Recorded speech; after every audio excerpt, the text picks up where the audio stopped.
Hey guys, tonight let's forget the fairy tales and the polished Hollywood westerns. Go on, turn off all the lights, pull your blanket up to your chin, and let me guide you on an adventure history books never dared to tell.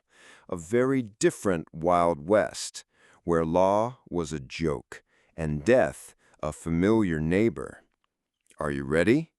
We won't just talk about heroic cowboys with shiny revolvers, but also about astonishingly tough women, filthy towns where gold and blood mingled, peculiar professions you've never heard of, and even notorious criminals whose names still haunt us. You'll discover how money was truly made and spent, how blind faith led the way, and how harsh nature taught humans the most painful lessons. Brace yourself for brutal, deeply sarcastic stories and even gut-wrenching moments of humor.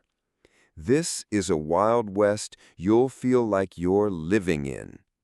No matter where you're listening, on your comfy bed, in your cozy kitchen, or even lost on some remote trail, remember to like, subscribe, and leave a comment about what impressed you most. The acrid smell of wood smoke clung to your rough wool dress, didn't it? It seeped into your skin, a second, less appealing skin you wore constantly in this part of the world. One moment you're haggling for goats at the muddy village market, the chill mountain wind biting your cheeks. The next, a wild cheer erupts, followed by the terrifying staccato of rifle fire echoing off the crags. Not a celebration, mind you, but a raid. A band of lawless men, their faces hidden by scarves, descends like hungry wolves on a flock of lambs, demanding tribute or worse.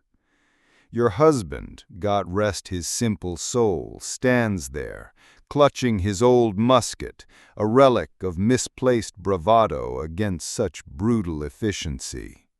You, however, you feel that familiar tightening in your gut, the one that tells you this isn't about defiance, it's about survival. And deep in the worn pocket of your apron, your hand instinctively seeks the cold, familiar grip of your grandfather's short dagger, a silent promise whispered from hardened steel. You understand, in that heart-stopping moment, that if you think the Wild West was just about American cowboys and dusty plains, you're blind to the real story. The one written in the blood-soaked valleys and defiant spirit of Balkan women who learned to fight with more than just words. Forget those dainty portraits of European aristocrats, all lace and languor. If that's your image of a woman in the 19th century Europe, then prepare for a rather rude awakening.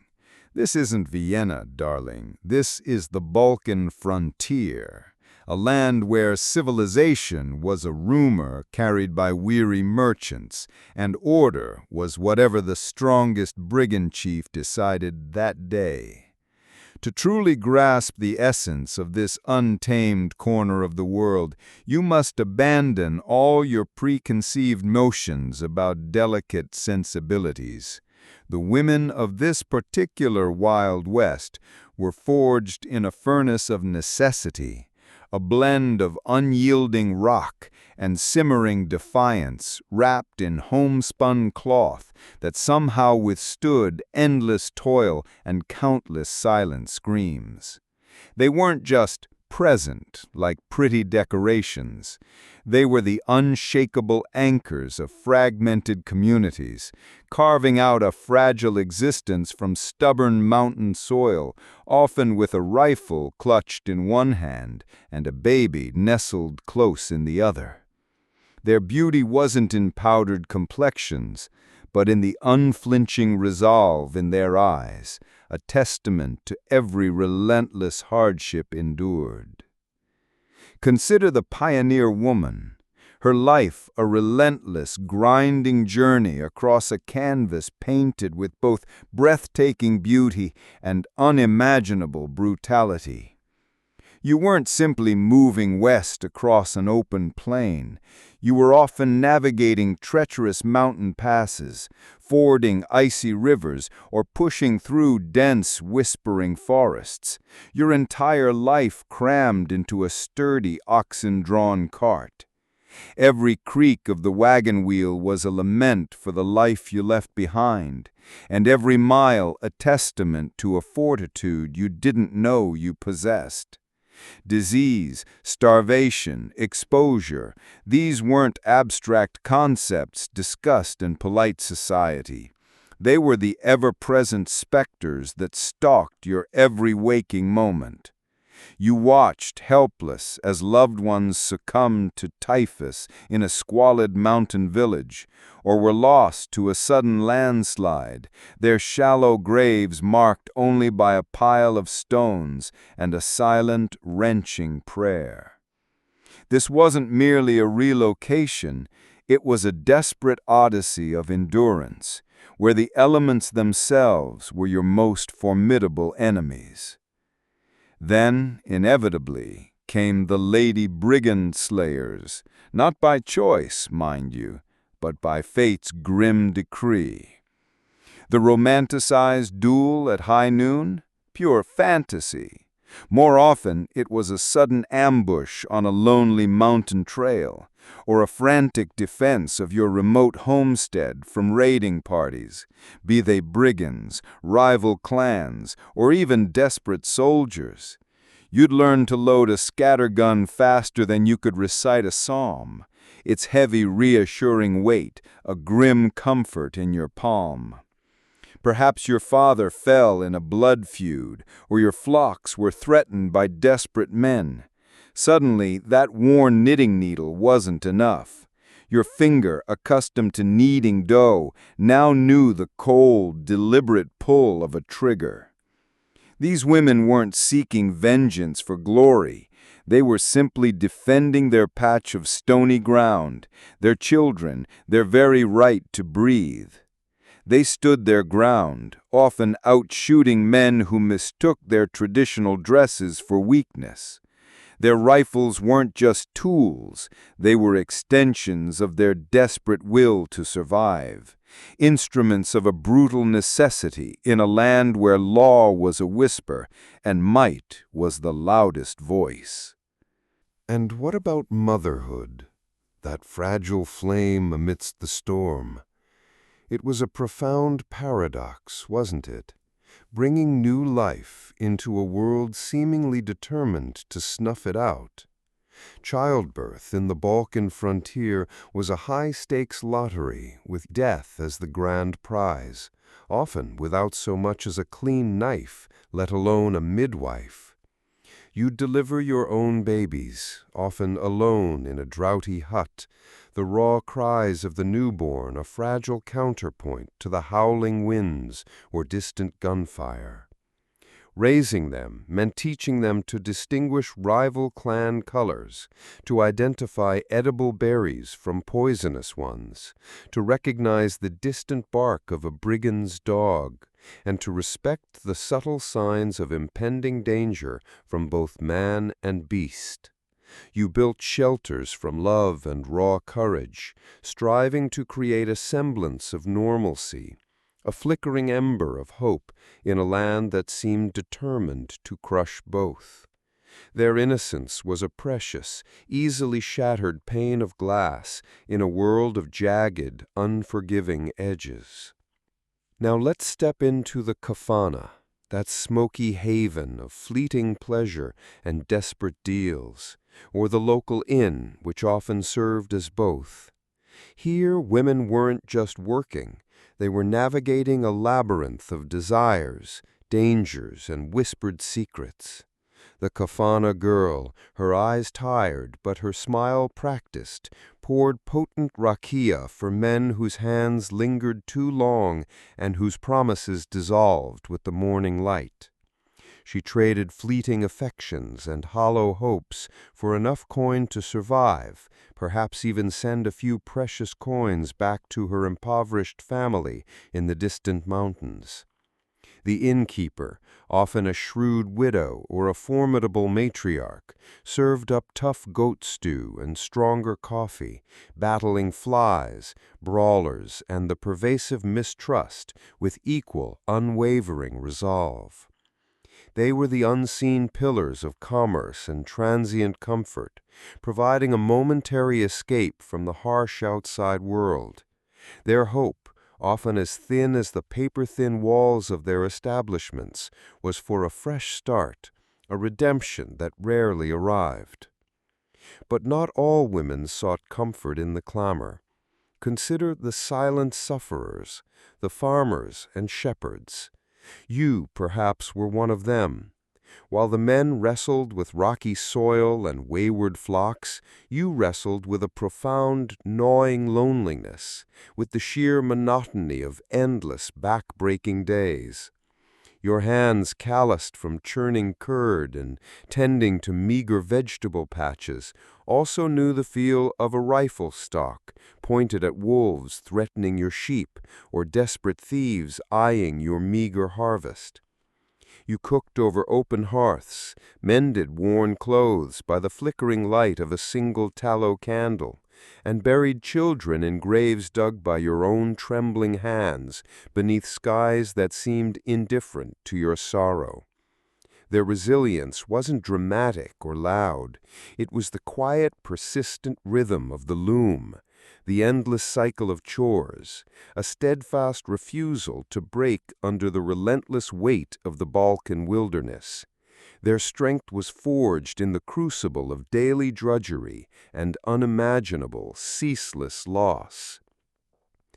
Even in this land where brute force often reigned supreme, the teacher and the woman of faith brought a different kind of illumination. You might be that young schoolmarm, clutching your worn primer and your rosary beads, venturing into a remote mountain village where the closest thing to a library was a handful of ancient, dusty manuscripts. You taught children who understood the brutal logic of a blood feud better than arithmetic, whose innocence was often shattered before their first prayers were learned.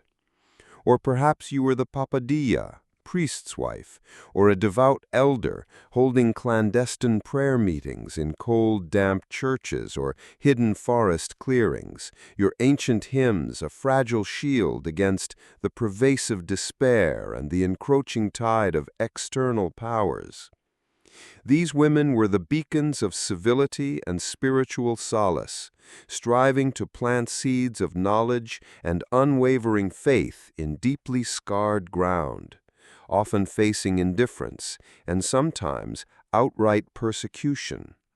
Their conviction was a fragile bloom in an unforgiving landscape, yet it persevered, a stubborn testament to the human spirit's need for meaning. And let's talk about hygiene and beauty, the dust of survival. Forget your modern notions of refreshing baths and fragrant soaps. Here, clean water was a precious commodity, often lugged from a distant well or mountain spring, and soap was a rare luxury. You quickly learned that being clean was a privilege you often couldn't afford. A quick splash from a communal pump, a vigorous brush of the hair to dislodge the pervasive dust, that was often the extent of your beauty regimen. You were caked in sweat, the red earth, and the persistent grime of ceaseless labor. Your skin was weathered, your hands rough, a map of every hardship endured. But a woman's true beauty out here wasn't in porcelain skin or delicate curls. It was in her unyielding ability to simply endure, to keep going, to face each grueling day with a spirit unbroken by the dirt. Your clothes, patched and faded, were testaments to countless battles won against the elements and poverty, not fashion statements. The dust was not just on your clothes, it was a character in your story, a constant, gritty companion that bore witness to your every struggle. Beneath the grit and the defiant smiles, there was always the pervasive loneliness and mental fortitude, the hidden sorrow beneath the scarf. You were often isolated, not just geographically, but emotionally. Thousands of miles from anyone who truly understood the life you'd left behind, or even the life you were living now. The vast, silent expanse of the mountains could be a cruel companion, amplifying every doubt, every regret. Letters from relatives, if they ever arrived, were fragile messages tossed into an endless ocean of uncertainty, often carrying news of deaths you couldn't mourn properly, or hardships you couldn't alleviate. You learned to live with a constant ache in your soul, a quiet despair that settled deep in your bones like the persistent chill of the Balkan winter. But from that very loneliness, a different kind of strength emerged, a resilience forged in the fires of isolation, a stubborn refusal to let the silence consume you. It was a private battle, fought in the depths of your mind, often waged alone beneath a vast, indifferent sky. Now let's talk about the indigenous women, Earth's daughters and forgotten tears. In this tumultuous region, indigenous isn't a single group, but a complex tapestry of peoples who had called these lands home for centuries, long before the empires clashed and the new borders were drawn. You'd encounter the women of long-established Slavic communities, resilient and deeply rooted, seeing their traditions eroded by conflict and migration. You'd meet the Vlach women, herding their flocks high in the mountains, fiercely independent, watching their ancient nomadic ways threatened by encroaching civilization. And the Roma women, often marginalized, yet clinging to their vibrant culture, their faces etched with a profound wisdom born of endless journey and prejudice. They were the guardians of ancestral lands and forgotten histories. Their lives were intertwined with the very soil beneath their feet. Their struggles were often silent, yet their resilience was a deep subterranean river flowing beneath the surface of official histories. They bore the brunt of every war, every shift in power, often losing their lands, their livelihoods, and their very way of life. Yet they persisted, their spirit a testament to enduring cultural identity. And what of marriage and family, a contract for survival, nothing more? Forget the Victorian notions of romantic love and blossoming courtship. Here, in the harsh Balkan reality, marriage was often less about passion and more about pragmatic pudlikas. It was a strategic alliance, a necessary contract for survival forged in the crucible of harsh reality. You needed a man to work the land, to protect the homestead, to provide an heir. He needed a woman to manage the household, to bear children for labor, to ensure the family lineage. Many unions were arranged, dictated by clan loyalties, land disputes, or the desperate need for security. The wedding vows, if whispered at all, were often drowned out by the clang of hammers and the cries of hungry livestock. The quiet intimacy of marriage often yielded to the brutal demands of daily survival, the shared struggle against poverty, sickness, and violence.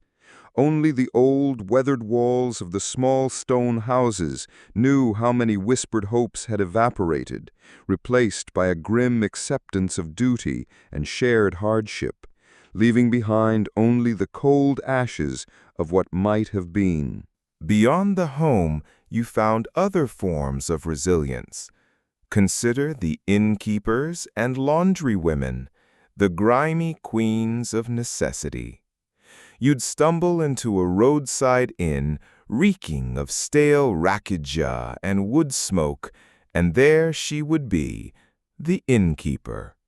Her hands might be rough, her face lined, but her eyes held a sharp intelligence, constantly assessing, constantly calculating. She was the unseen spider at the center of a chaotic web, privy to every whispered secret, every clandestine deal.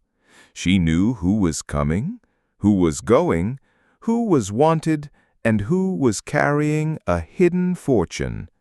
And the laundry women? Imagine washing clothes by hand in icy streams, scrubbing away the grime, the blood, the sweat of a lawless land.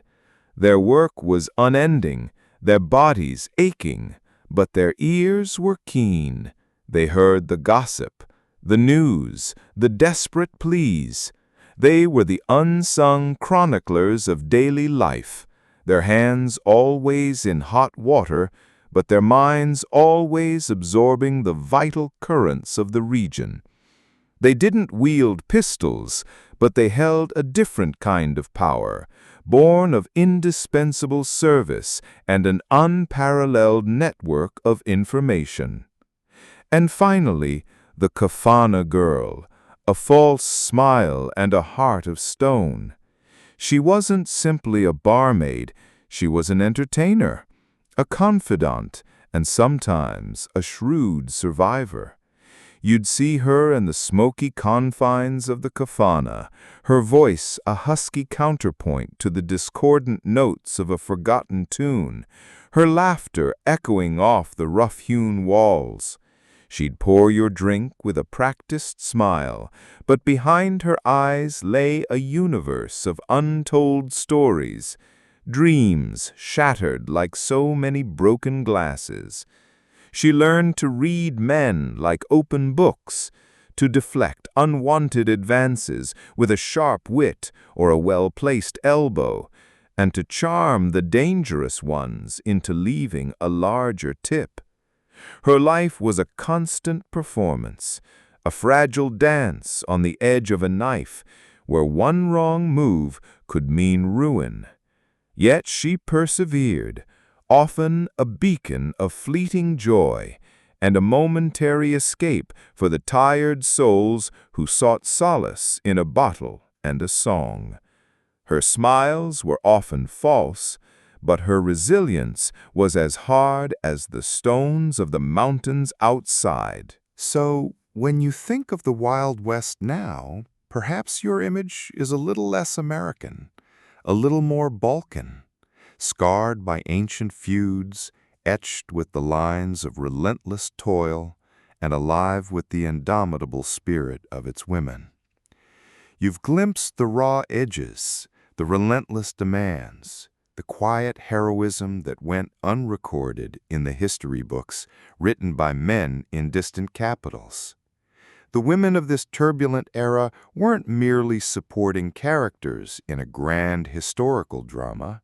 They were the unwavering heartbeat of the frontier, its stubborn pulse against the relentless tide of chaos.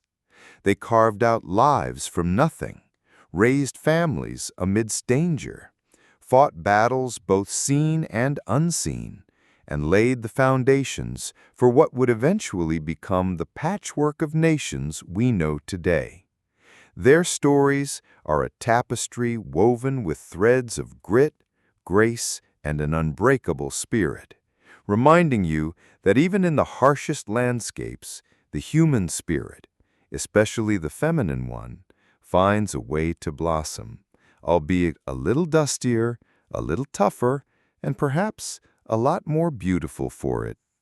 This is their legacy, a legacy written not in ink, but in the indelible mark they left on this wild, untamed land. You step off that rattling, overcrowded train in Sarajevo, don't you? One moment the carriage is a suffocating box of sweat, smoke, and nervous whispers in half a dozen tongues. The next, the station platform explodes into a human torrent, a bewildering kaleidoscope of faces, faiths, and fiercely guarded traditions. The haunting melodic call to prayer from a nearby minaret slices through the air, only to be swallowed by the urgent metallic clang of a church bell. The rich, earthy scent of Turkish coffee battles the sharper, almost medicinal tang of strong rakia. Then your eye catches it, a heated argument unfolding between a grizzled Montenegrin in his traditional chemer and a sleek, uniformed Austro-Hungarian official, their voices rising, one a defiant, guttural roar, the other a clipped, condescending bark. Their hands hover near their belts, fingers twitching at weapons, a silent, deadly ballet hinting at centuries of simmering resentment. You realize, with a chilling clarity that makes your blood run cold, that this isn't some quaint European tableau. This is a human tinderbox, and every single spark, every glance, every word in the wrong language, every historical memory could ignite a fire that would consume everything. So you thought the Wild West was about dusty American cowboys and wide-open plains, did you? What a quaint, provincial little thought. You truly believed that the most wild place on earth was a few thousand miles of sagebrush and a handful of saloons. Bless your naive little heart. Come closer, my friend, and let me introduce you to the Balkan Crucible, a place where diversity wasn't a neatly packaged ideal, but a seething, volatile stew of ethnicities, religions, and ancient grievances, all crimed into valleys and mountainsides that offered no escape. This isn't some idyllic melting pot where differences blend harmoniously. Oh no, this is a pressure cooker, a vast, simmering cauldron where centuries of history, conquest, and deeply ingrained hatreds boil under a thin lid of uneasy peace. And trust me, the lid was always rattling. Let's begin by obliterating that simple notion of a homogeneous frontier. You envisioned a land of uniform faces, didn't you? A monochromatic painting of rugged individualism. How delightfully dull.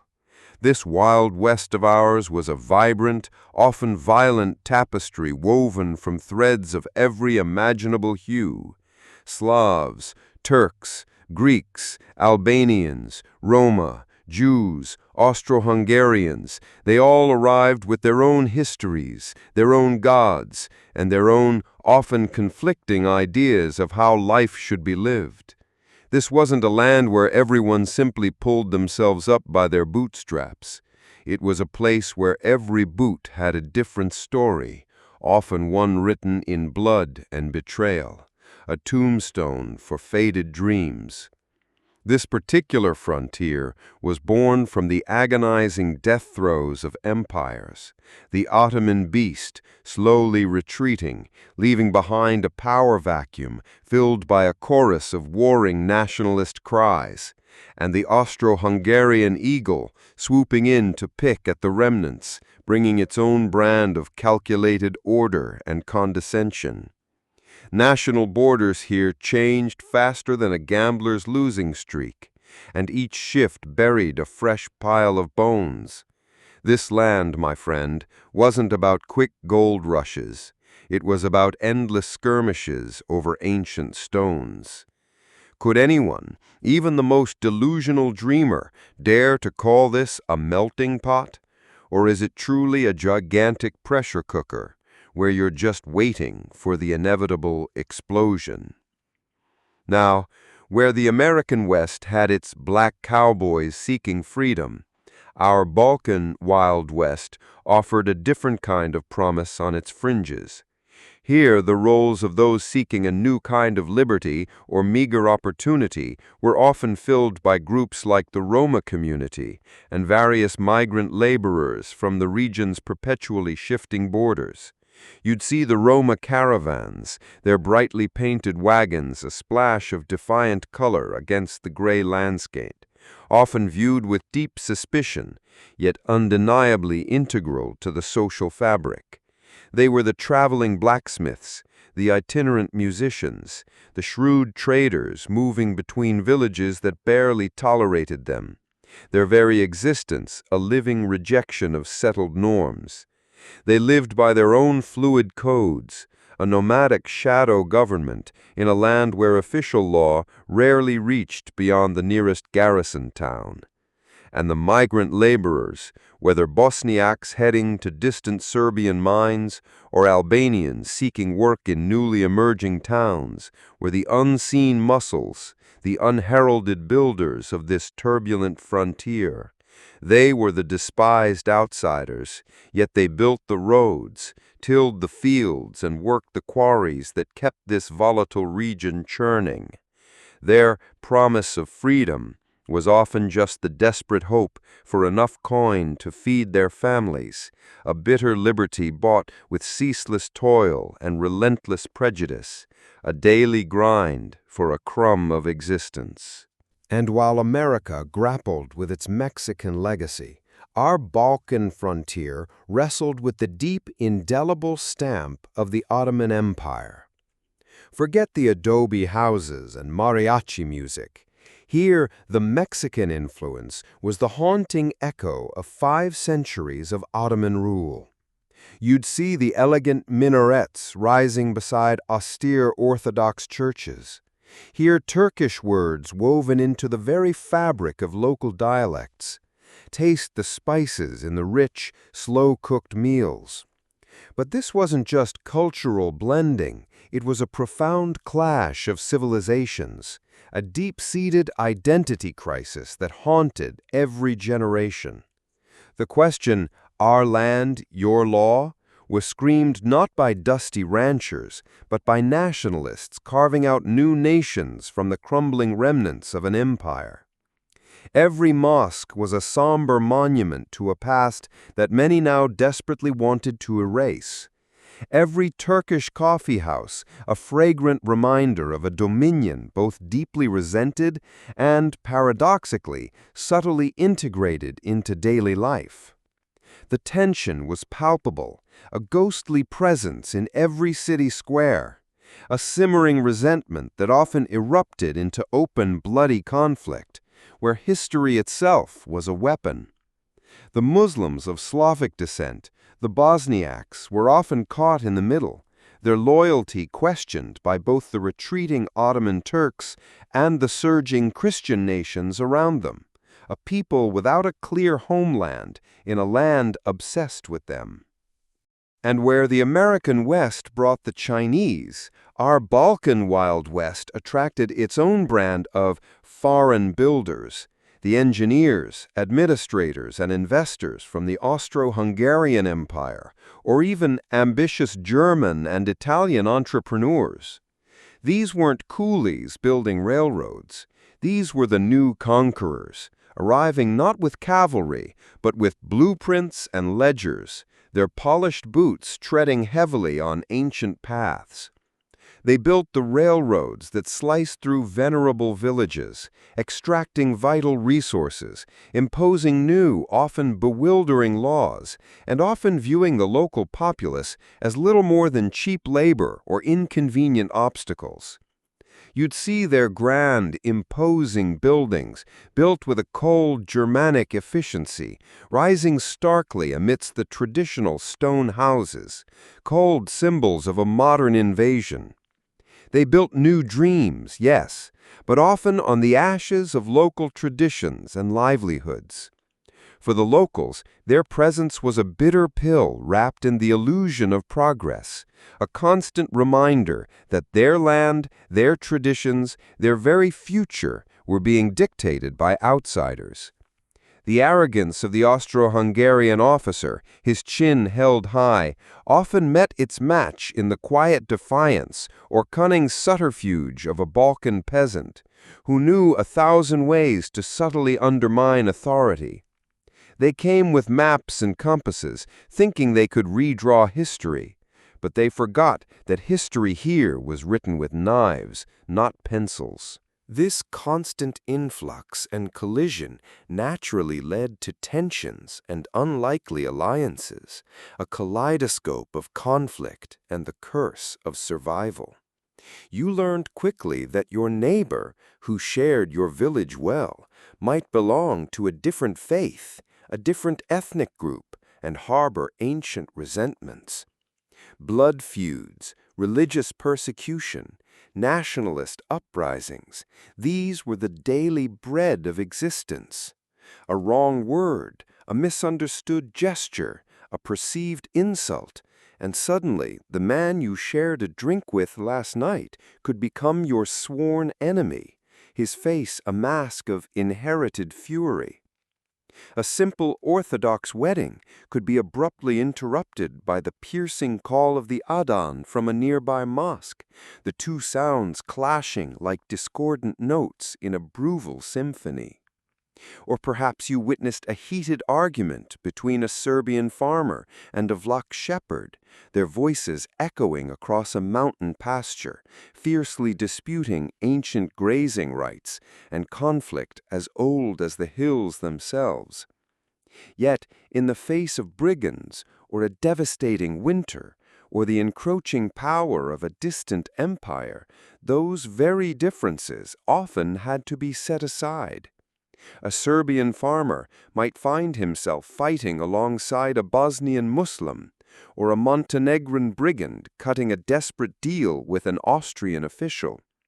These were alliances born not of camaraderie, but of desperate, cold pragmatism, a grim dance with necessity, where the enemy of your enemy was, for a fleeting moment, your inconvenient friend.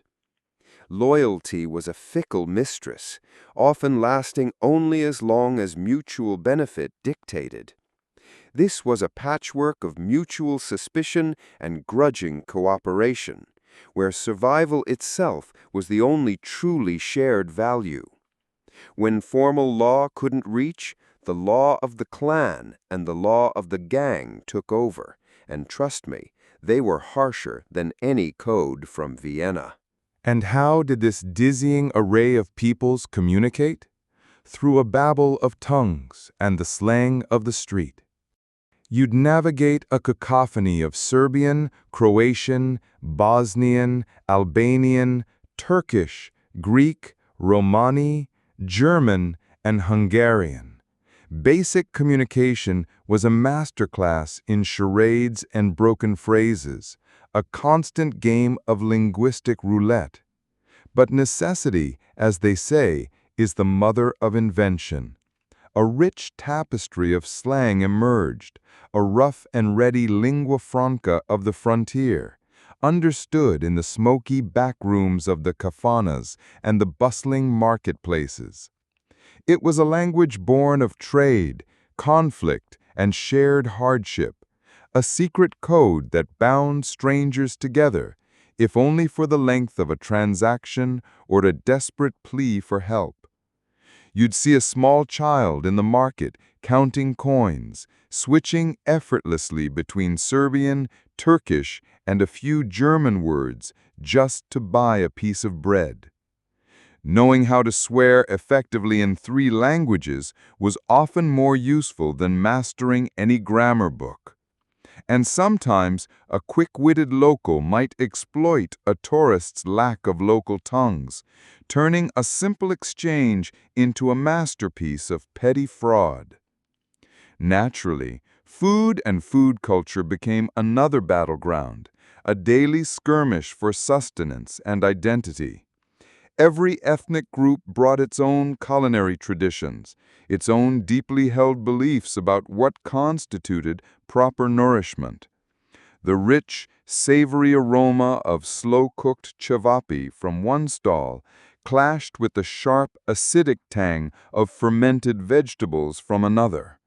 A communal meal could be a diplomatic minefield, where a simple preference for lamb over pork, or vice versa, could betray allegiances or ignite old feuds. Food was not just about survival. It was a badge of identity, a comfort in a hostile world, and sometimes a weapon of cultural assertion. You ate what you could get, often a meager meal of cornmeal bread and dried meat, and you learned to appreciate it, no matter how humble, for it was the fuel that kept your weary body moving, a silent protest against an empty stomach. These were not just recipes, they were edible manifestos of identity. Even in this harsh land, entertainment and performance offered a brief, vital respite. Forget the grand opera houses of Vienna. Here, entertainment was raw, visceral, and deeply personal. The haunting strains of a gusle, a single-stringed instrument, would tell ancient epic tales of heroes and betrayals, a living historical document whispered through song, preserving centuries of glory and grievance. The lively rhythm of a tamburitsa might accompany a spontaneous village dance, where men and women, often from different communities, would momentarily forget their differences in a whirl of shared joy. Traveling troops of actors, musicians, and storytellers would pass through, their performances a brief, vibrant splash of color in an otherwise monochrome existence. For many, these communal moments of music and storytelling were not just entertainment, they were a vital lifeline to their heritage, a powerful way to preserve their cultural identity and sanity in a world that constantly threatened to erase it. You might witness a group of Roma musicians, their violins weeping and soaring, drawing tears and laughter from a mixed crowd. For music, unlike language, often needs no translation. But let's not forget the true owners of the land, the indigenous groups. Long before empires rose and fell, long before flags changed hands like playing cards, these peoples were here. The Serbs, the Albanians, the Bosniaks, the Montenegrins, the Macedonians, each with their deep historical roots, their ancient claims to the very mountains and valleys they inhabited. They were the ones who saw their ancestral lands become battlegrounds, their homes become border disputes, their very existence questioned by new powers. You'd see the grizzled Serbian farmer, his face a road map of etched lines, fiercely defending his rocky plot against an encroaching Austrian road. Or the proud Albanian Highlander, his loyalty to his fief or clan, stronger than any distant government, fighting off tax collectors or rival groups in a never-ending cycle of blood feuds, a dark heritage passed down through generations. You'd encounter the Bosniaks, caught in the religious and ethnic crossfire, clinging to their unique identity in a land that seemed to demand conformity. Their stories weren't just about survival. They were about resisting erasure, about clinging to an identity forged in the unforgiving landscape itself. They were the ultimate guardians of the earth, watching as newcomers staked claims with blood and iron, knowing that the mountains themselves remembered every injustice, and their justice, often swift and brutal, was their own. Their fight was less about a gold rush and more about simply existing on the soil that had always been theirs. So you see, this Balkan Wild West wasn't some simple frontier to be tamed. It was a complex, multi-layered beast, constantly shifting, constantly clashing, constantly forcing its inhabitants to adapt or perish. It wasn't just a melting pot, it was a pressure cooker that never, ever cooled. The diverse cultures, the conflicting faiths, the ancient grudges, all simmered together, occasionally boiling over into brutal, unforgettable conflicts. But through it all, life persisted. People loved, fought, built, and dreamed, creating a unique, turbulent tapestry of humanity that remains a testament to both the horrors and the enduring spirit of survival. This story is just beginning, and the next journey will plunge us deeper into the very essence of its unpredictable justice. You're standing there, aren't you? The midday sun beats down on the dusty village square like a blacksmith's hammer on an anvil, forging sweat on your brow. Before you, a scrawny, terrified man, accused of stealing a cow, a crime in these parts often considered worse than petty murder, is tied to a gnarled oak tree, his pleas swallowed by the hot, dry air. A self-appointed judge, a hulking figure named Duro, whose belly is as ample as his temper, swigs from a muddy flask of homemade rakia, his eyes bloodshot, his face a topographical map of dubious intentions. The crowd, a silent, expectant ring of weathered faces, watches, their expressions a mixture of morbid curiosity and primal satisfaction. There's no jury, no prosecutor, no fancy legal jargon, just Duro's slurred accusations, the distant lowing of the bovine victim, and the cold, hard gleam of a freshly sharpened axe propped casually against the tree. This isn't justice as you know it, neatly packaged in robes and gavels. This is Balkan justice, raw and unadorned, a bitter brew often poured straight from the jug of brutal necessity, served with a chaser of public humiliation and the metallic taste of fear. You crave justice in this Wild West, do you? Good for you, my friend, but prepare for a rude awakening, because justice here is less about scales and blindfolds and more about a flickering torch in a dark alley or the glint of steel in a moonlit gorge. It's a commodity rarer than an honest politician, often distilled in a cheap, potent brew and dispensed with the blunt precision of a rusty axe. Forget your neatly bound law books. In this corner of Europe, the legal system was often a mythical beast spoken of in whispers, but rarely seen. If you thought a small town in Arizona was chaotic, imagine a patchwork quilt of crumbling empires, nascent nations, and ancient, unyielding tribal customs, where every valley had its own law, and every powerful family its own executioner. The truth here was often as fleeting as mountain mist, and a verdict as clear as mud. Firstly, you need to understand the law of the gun, or more accurately, the law of the blade and bullet. In these parts, personal grievances weren't settled with lawsuits or polite debates. No, they were decided with lead and cold steel, a barbaric ballet of personal retribution.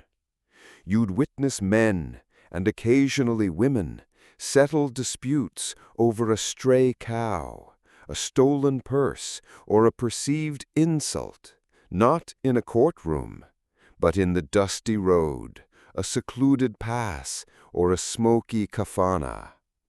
Whose faster wins wasn't just a saying. It was the unwritten preamble to every argument, a universal creed understood across every village square. Honor here was a fragile, volatile thing, easily stained and only cleansed by blood. A family's reputation, a man's very manhood, could hinge on a quick draw with an old Austrian military rifle or the swift, brutal plunge of a yataghan. Duels weren't formal affairs. They were often ambushes or frantic, desperate scrambles for survival, a primitive dance with death. The loud crack of a rifle echoing through the valley was often the only verdict you'd hear, a fatal exclamation mark on a life suddenly ended, a tombstone for faded dreams. Next up, the improvised courts and reluctant judges, verdict on a barrel. When a dispute was too big for individual violence, but too small or too remote for official state intervention, local justice stepped in. You'd find yourself dragged before a council of village elders, old men with beards like winter bushes and eyes like ancient stones, or perhaps a powerful clan chieftain, his authority as absolute as a mountain peak. Their courtroom might be the smoky, dimly lit common room of a kafana, thick with tobacco fumes and the smell of stale beer, or a rough-hewn table under a spreading plane tree, where the only gavel was a gnarled fist slamming against wood. The judge was often the most respected or feared man, his decisions fueled by local brews and an intimate, often deeply biased knowledge of the families involved. He might even fall asleep midway through the proceedings, his snores punctuated by the occasional bleat of a goat outside, only to be roused by a particularly loud accusation. Evidence? Often hearsay, rumor, or the testimony of a fearful relative, a whisper in the wind that carried more weight than any sworn affidavit Vienna ever saw. Their verdicts were swift, brutal, and utterly binding, often ending with a public shaming, a fine in livestock, or a demand for compensation that could cripple a family for generations. There was no appeal process, no higher court. Their word was law, carved in the rough bark of tradition, a judgment as clear as mud. As for prisons, those five-star hotels for rats, well, don't expect any Hilton amenities.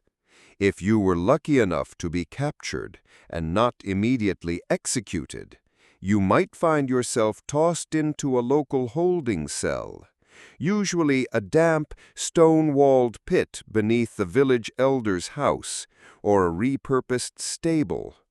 Hygiene was a foreign concept, sunlight a distant memory, and your cellmates were likely vermin and desperation.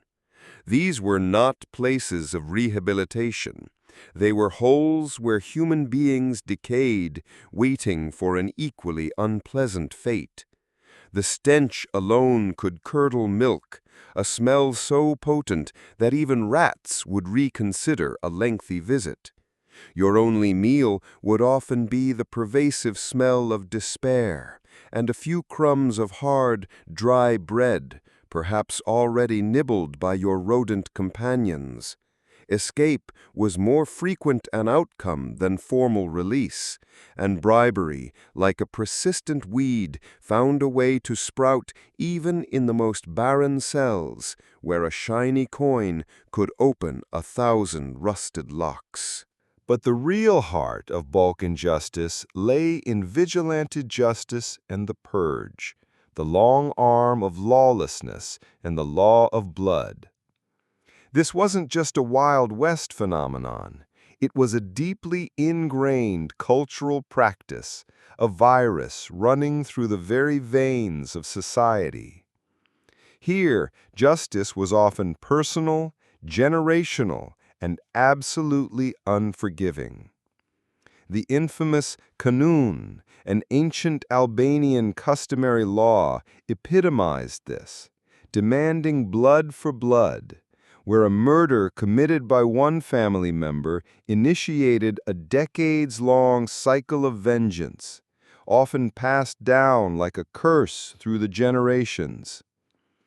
You could be targeted for a great-uncle's transgression, your life a sentence passed down through the silent generations, a living testament to ancestral sins. Entire villages could be embroiled in a single blood feud, leading to constant ambushes, assassinations, and a pervasive atmosphere of fear that made daily life a calculated risk. These weren't mere acts of revenge. They were a distorted form of justice, enacted by the community itself, often with brutal public displays to ensure compliance. A family's honor demanded vengeance, and the failure to exact it was a stain more permanent than blood, a mark of shame that festered like a gangrenous wound. And sometimes a purge occurred, a collective, brutal act to rid the community of someone deemed an enemy of the village, a perceived traitor, or simply a convenient scapegoat, their fate sealed by communal hatred. Now picture a lawyer and a lawsuit, true love amidst a hail of bullets. The very idea itself is a punchline, isn't it? Formal legal representation was rarer than a talking horse. If a conflict escalated beyond the village elders, and if a state power, like the Austro-Hungarians, actually bothered to intervene, you might encounter a stiff, formal legal clerk, burdened with mountains of paperwork and utterly oblivious to the raw human drama unfolding around him. These were the isolated islands of civilized law in an ocean of anarchy. Trying to apply Vienna's elaborate codes to a blood feud in a remote Albanian valley was like trying to catch mist with a sieve, an exercise in utter futility. Local distrust of paper justice was absolute. They preferred the tangible certainty of a bullet or a bribe. A lawyer was seen as either a fool, a government stooge, or a snake oil salesman peddling empty promises, his elegant suit a beacon of absurdity in a land of homespun brutality.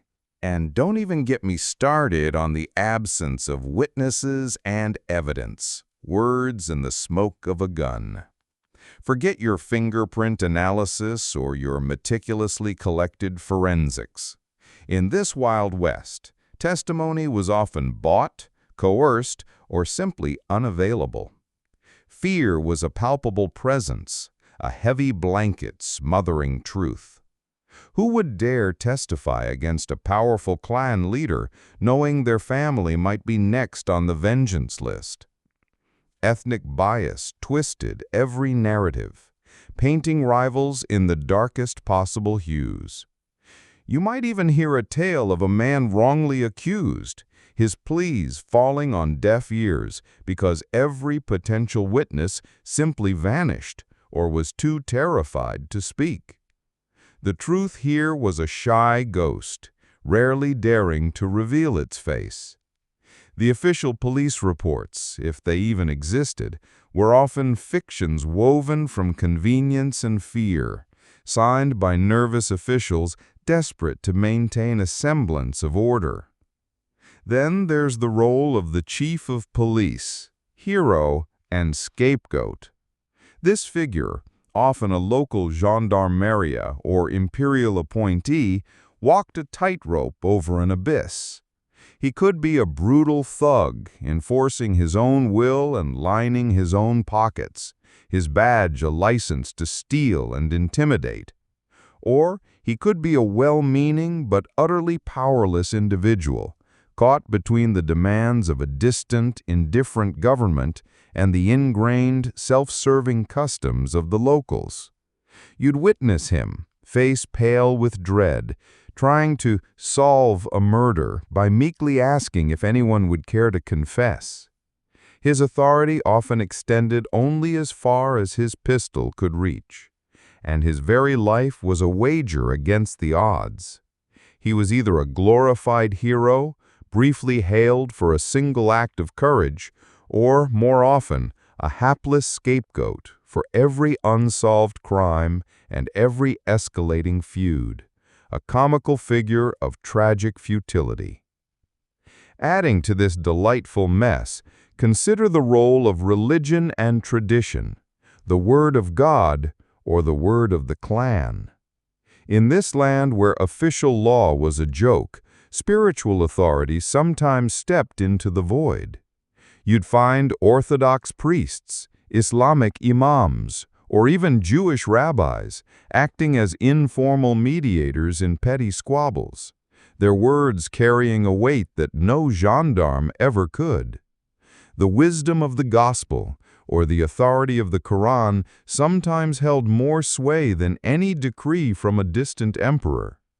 However, these spiritual leaders were also deeply embedded in their own communities, susceptible to the same biases and pressures, and sometimes even complicit in the enforcement of brutal traditional justice. A holy man might preach forgiveness, but his congregation still practiced the qanun. It was a fragile balance, where faith battled with the raw realities of tribal law, and the divine often seemed to turn a blind eye to the very earthly horrors unfolding. Finally, let's talk about law and borders, the Wild West with no clear lines. This was the ultimate legal chaos. The Balkans, remember, were a constantly shifting geopolitical jigsaw puzzle. One day your village might be under Ottoman administration. The next, it might be claimed by newly independent Serbia, were suddenly annexed by the Austro-Hungarians. This meant laws changed faster than the weather. A criminal could simply step across an unmarked, unpatrolled border, often just a river or a mountain ridge, and instantly become immune to justice from the other side. This created an endless cycle of cross-border raids, retaliations, and legal limbo, where the ghosts of old empires haunted the new boundaries. Imperial laws clashed violently with the deeply entrenched local customary laws, creating a legal swamp where only the most cunning or brutal could navigate. A brigand might be a wanted criminal in one principality, but a local hero or respected businessman just a few miles away. The very concept of a border here was a cruel joke, drawn on maps by men who had never set foot in the rugged terrain, a constant source of friction and bloodshed. So you've tasted it, haven't you? The bitter, potent brew of justice in a jug of rakia. This isn't the romanticized Wild West where a lone sheriff brings order to chaos. This is a place where order was a temporary ceasefire, justice a bloody vendetta, and the very concept of law was as fluid and treacherous as the mountain rivers. The cost of convenient justice was paid in blood, in lost livelihoods, and in the pervasive gnawing fear that permeated every aspect of life. You learned that survival often depended not on knowing the law, but on knowing who to trust, who to bribe, and how to wield a weapon when all else failed. It was a school of brutal pragmatism, where the only consistent lesson was that if you wanted something done, you often had to do it yourself or pay someone else to do it for you. This journey into the unpredictable soul of Balkan justice leaves you with a question. How much justice can a human heart truly bear before it becomes as hard and unforgiving as the land itself? You imagine the Balkan Wild West to be all about brave, bearded men riding horseback, six-shooters blazing, a romantic tableau of heroic defiance, don't you? What a quaint, utterly misleading picture. Let me snatch that rose-tinted spectacle right off your nose. Step into the suffocating gloom of a copper mine in Serbia, where the air hangs thick with dust and the metallic tang of blood, a constant reminder that the earth demands its pound of flesh. Suddenly, the ground rumbles, a primeval growl from the boughs of the mountain, and the timbers groan like ancient tortured souls. A cascade of rock and earth erupts, a silent, choking avalanche that swallows men whole. The screams are brief, sharp gasps of despair, swallowed by the roar of the collapse. This isn't the glory you read about in dime novels. This is the truth of the Balkan frontier, a world built on the backs of forgotten men, a dark, unseen universe thriving beneath the thin veneer of legendary gunfights and political posturing. If you thought the Wild West was solely defined by cowboys and pistols, you've missed an entire grimy universe, my friend. Beneath the thin veneer of romanticized heroism, this Balkan frontier teemed with a veritable swarm of unique professions and hidden communities, their existences as precarious as a stone balanced on a mountain peak. The glamour you perceive is merely the thin, dusty film over the true, brutal machinery of survival. It wasn't just about heroes and villains. It was about the desperate, the cunning, the exploited, and the utterly ruthless, all clawing out a living in a land where life was cheap and death was an ever-present landlord. Let's descend into the abyss with the miners, gold fever and blood sweat.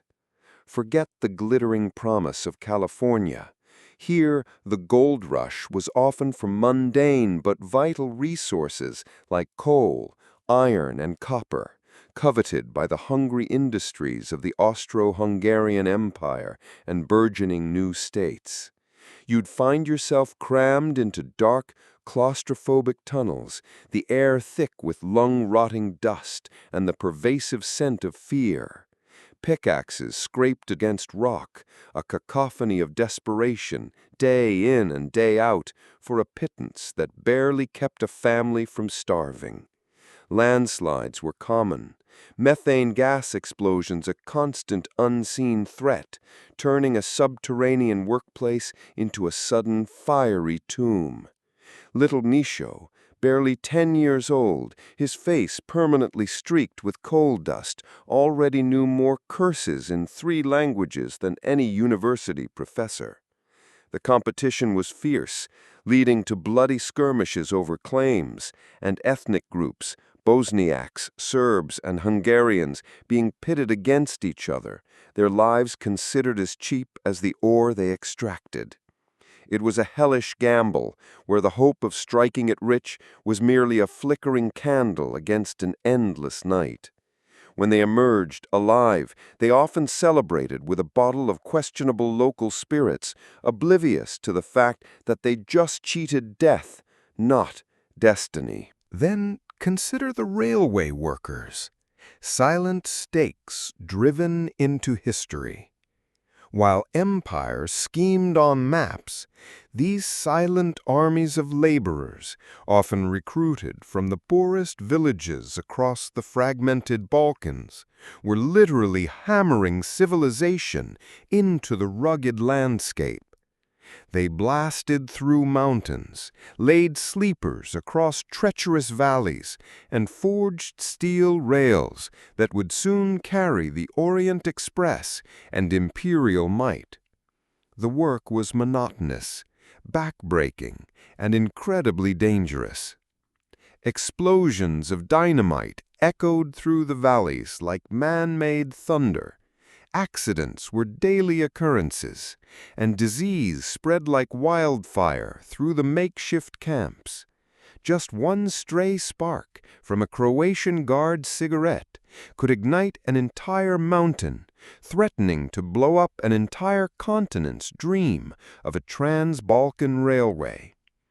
You might even meet a man who lost a leg to a runaway cart, yet he smiled, genuinely grateful, because he was kept on as a camp gatekeeper, a grim promotion from certain death.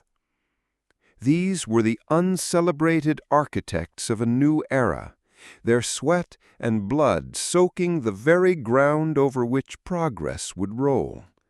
They were the anonymous giants silently driving stakes into the brutal landscape, carving out a future they would never truly inherit. Mere cogs in an imperial machine. And of course, the backbone of any land, the farmers and ranchers, alone on the wild plain and facing death. In the Balkans, this meant a constant, desperate struggle against a harsh, unforgiving nature, unpredictable weather, and the ever-present threat of bandits. Your small plot of land, carved out with generations of toil, was your only kingdom, and its meager yield your only salvation.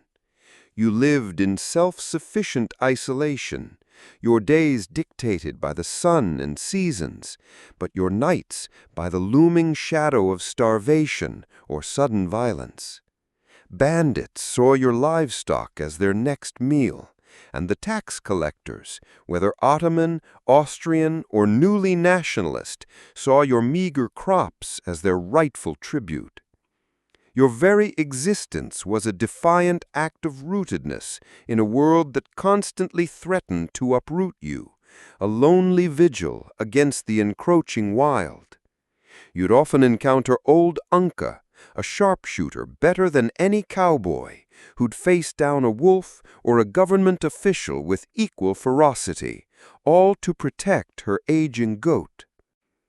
Then there were the hunters, trappers, and gamekeepers, the lone wolves.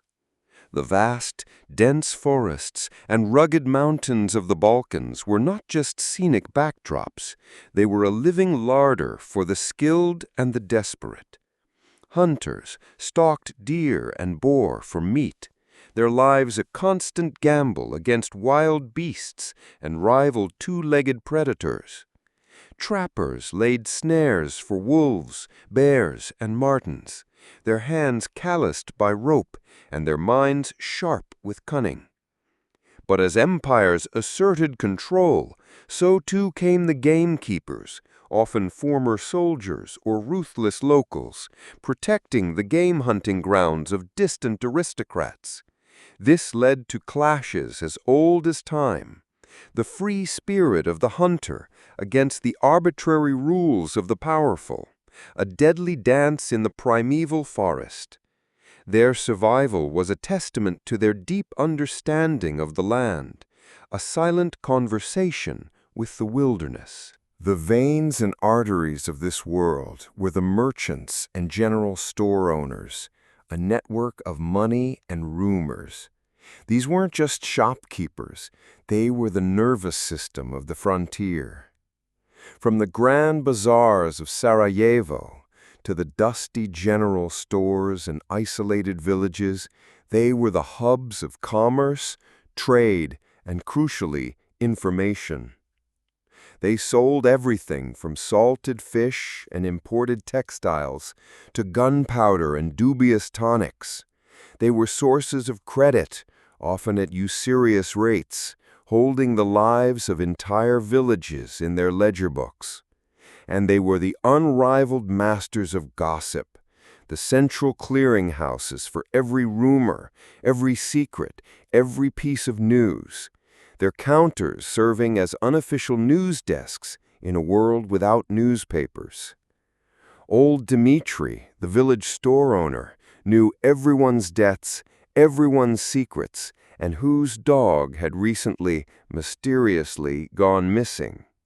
He was the local Google, only his search results came with a shot of cheap rakia and a knowing smirk. Their existence was a constant tightrope walk between profit and peril, always one step away from a bandit's raid or a client's unpaid debt. But the real power, the true invisible network of hell, belonged to the underworld and organized crime. This wasn't some haphazard collection of thugs. This was a sophisticated, insidious web that thrived in the legal gray areas and ethnic divisions. Bandit gangs, often ethnically homogeneous and fiercely loyal, terrorized trade routes and extorted protection money. Smugglers, the true masters of invisible borders, formed complex networks that moved everything illicit, from Turkish tobacco and valuable salt to Austrian weapons and even people, across the porous, constantly shifting frontiers. Their profits, often astonishing, were greased by bribery and intimidation, making them a force more powerful than any local lawman. Gambling dens, often hidden in the back rooms of kafanas or in makeshift tents, were pits of despair and fleeting fortune, draining the meager earnings of desperate men, where hope died with every turn of a card. Prostitution, a grim reality, provided a semblance of companionship in a harsh world, its practitioners often trapped in a cycle of exploitation. These criminal organizations flourished where law was weak, their roots sinking deep into the fertile soil of desperation and ethnic strife, blurring the lines between common criminality and nationalistic irregulars. And then there were the itinerants and wandering laborers. Live today, die tomorrow. These were the rootless souls, the human flotsam and jetsam of a turbulent age. Displaced peasants, army deserters from forgotten battles, vagrants, and men simply seeking work. They drifted from village to village, their lives a constant testament to human precarity. They survived on odd jobs, begging, or petty theft, their only possessions the clothes on their backs and the dust on their boots. Each day was a gamble against hunger, disease, and hostile locals, a grim game of chance played with their very lives. Freedom, you ask? Yes, freedom to die wherever you wanted, without anyone caring much. They were the unmoored, their existence a whisper in the wind, here today, gone or dead tomorrow. Finally, we have the special professions, bounty hunters and grave diggers. Beyond the obvious, this frontier spawned its own unique brand of livelihoods.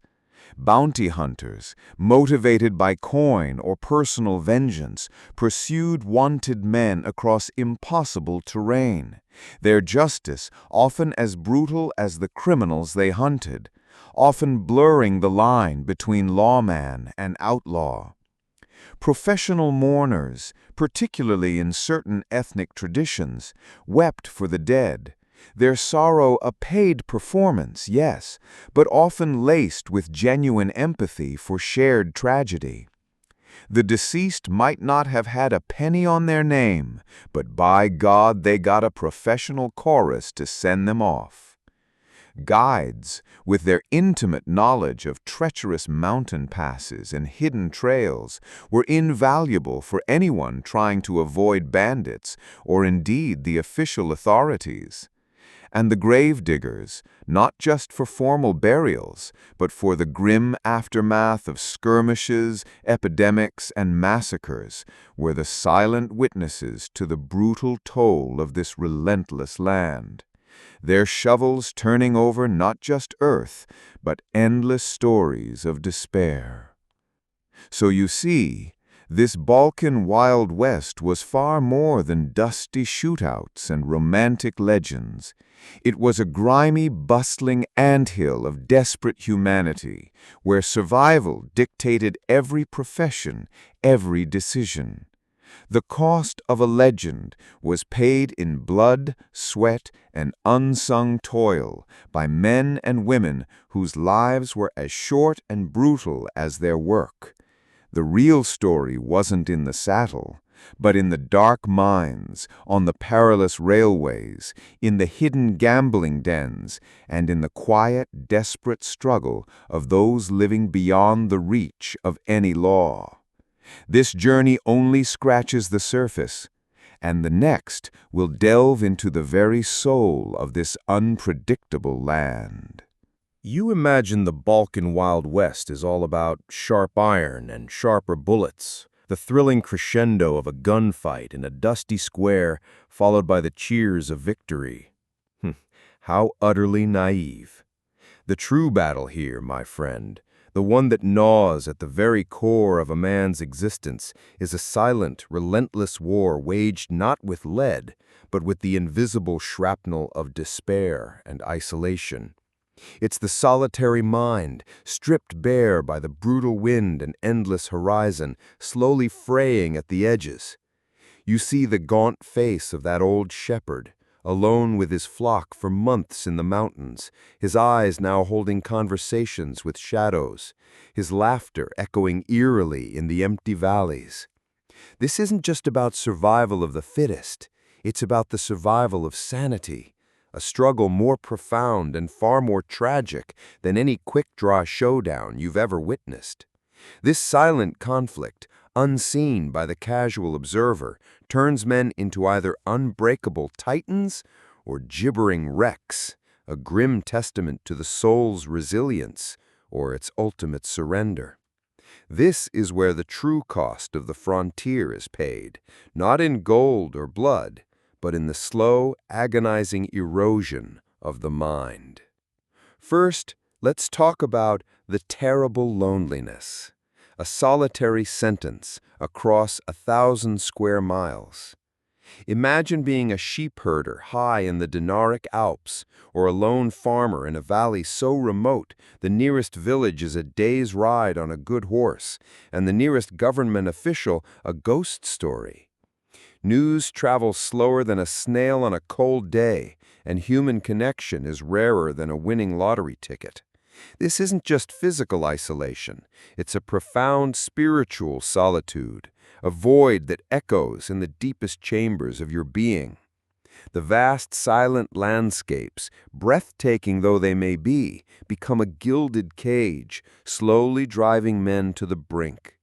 Paranoia becomes a constant companion, every rustle in the bushes a potential assassin, every distant dog bark a sign of impending doom. Many men simply cracked, their minds shattered like fragile porcelain, left to mutter to themselves, their eyes wide with unseen terrors. This crushing isolation often led to psychological pressure and degradation. When the devil wakes up. The constant, gnawing fear of bandit raids, blood feuds, capricious rulers, or simply starving to death wore away at the soul like acid on stone. People adapted, yes, but often at the cost of their humanity. Kindness became a luxury few could afford, suspicion a vital shield. You'd see a man, once jovial, turn suddenly brutal, his eyes vacant, his actions devoid of empathy. It was as if the frontier itself was a dark alchemist, transforming ordinary men into ruthless survivors, or worse, into true villains. The casual violence, the constant threat of betrayal, etched lines not just on their faces, but deep into their very souls, twisting them into something harder, colder, something utterly unrecognizable from their former selves. Was it madness, or simply survival in its most brutal form? The line here was as thin as a razor's edge. Yet amidst this, there was unyielding grit, indomitable strength. For all the madness and despair, there remained an incredible, almost stubborn resilience. You'd witness men and women, battered by life, stripped of everything but their will to breathe, rise again, phoenixes from the ashes of their own misfortune. A farmer whose entire crop was stolen by bandits would simply begin replanting the next day, his back bent but his spirit unbroken. A woman whose family was lost to a plague would find the strength to bury them and still help her neighbors. This was not optimism. It was a primal, unthinking refusal to yield, a deep-seated stubbornness as immovable as the mountains themselves. This grit, this unbreakable spine was the true currency of the frontier, purchased with unimaginable suffering and forged in the crucible of ceaseless hardship. And as for death and acceptance, the uninvited old friend. Death here wasn't distant abstract. It was a constant, intimate companion, ever present, whether from a bandit's bullet, A rival's knife, a rampant plague, or simply starvation, it lurked in every shadow, around every bend. People didn't mourn for long. They couldn't afford to. Grief was a luxury for stable times. There was a grim acceptance, a deep fatalism that permeated the air like wood smoke. Bodies were buried quickly, often in unmarked graves, and life went on. Was it callousness, or simply a survival mechanism, a way to harden the heart against the unbearable, a necessary shield in a world where mourning too deeply meant losing your own fight for survival? The dead were simply a part of the landscape, another lesson learned in the brutal school of the Balkans. Now let's pour ourselves a glass of rakia and opium culture, sedatives for the soul. When pain, both physical and psychological, became unbearable, the people of the Balkans turned to their trusted liquid balm, rakia. This potent homemade brandy wasn't just the social lubricant. It was the unofficial anesthetic of the frontier, used to numb toothaches, dull the ache of broken bones, and silence the screaming voices of trauma and despair. You'd see men drink themselves into oblivion, their eyes vacant, their bodies swaying, seeking a temporary escape from the relentless grind. In areas with Ottoman influence, opium or hashish also offered their siren call, a sweet, deceptive whisper of peace. It was a grim cycle. Drink to forget the misery, then suffer more misery from the drinking, a perpetual motion machine of self-destruction. Was it a vice or a necessary medicine in a land where sanity was a luxury? The relentless pressure meant adaptation and self-transformation. The frontier shapes you. The Balkans didn't care for your delicate sensibilities or your refined morals. It broke them down, then rebuilt you, often in its own image. You learned to be quick, to be cunning, to be suspicious. Old values eroded like a sandstone cliff in a relentless storm. Empathy, if it hadn't already been hammered out of you, was a vulnerability. People became harder, their edges sharpened by constant conflict. The man who arrived with a gentle heart might leave with a soul like jagged glass, scarred but unbreakable. This wasn't merely surviving. It was a profound metamorphosis, where the very essence of who you were became irrevocably intertwined with the brutal, beautiful, unforgiving landscape. And let's not forget the lack of education and social influence, the darkness of thought. In a land where schools were rarer than honest politicians, and literacy was a privilege for the few, the minds of many remained untroubled by formal learning. This absence of critical thought bred superstition, xenophobia, making it easy to distrust any other, and a reliance on oral traditions that often perpetuated ancient biases and conflicts. Propaganda, whether from a local chieftain or a distant empire, spread like wildfire through the uneducated masses. Complex problems were reduced to simple, often violent solutions. This wasn't ignorance, it was a darkness of thought, a fertile ground for manipulation and a profound barrier to understanding, keeping the cycle of violence and despair perpetually grinding. So, you've glimpsed it, haven't you? The unseen battleground of the Balkan soul. This isn't just a story of external struggles, but a testament to the high cost of magnificent survival. It's about the profound psychological toll and the extraordinary, often brutal transformation required to simply exist. The men and women of this frontier were a complex tapestry of strength and fragility, madness and unwavering grit, their souls forged in the fires of constant adversity. They were broken, yes, but often brilliantly so. Their lives a monument to the human spirit's stubborn refusal to be utterly extinguished.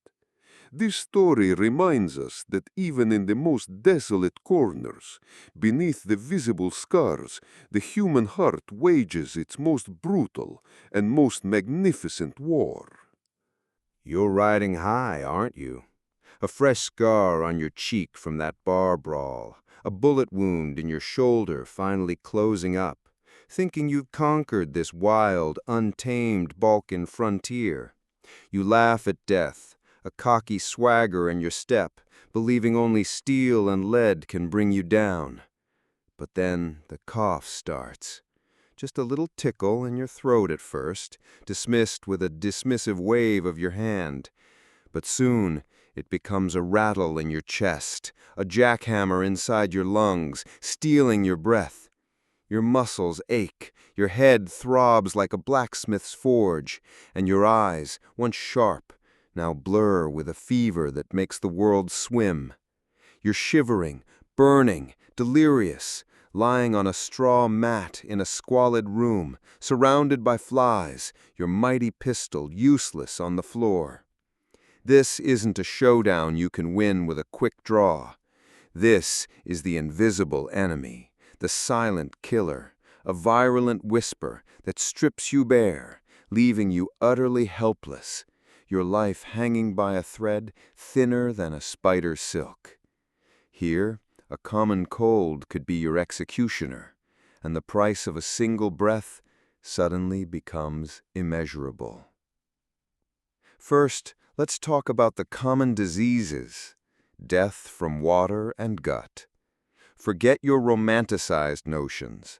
The true Grim Reaper in the Balkans often arrived not on a pale horse, but in a murky jug of water or a poorly cooked meal.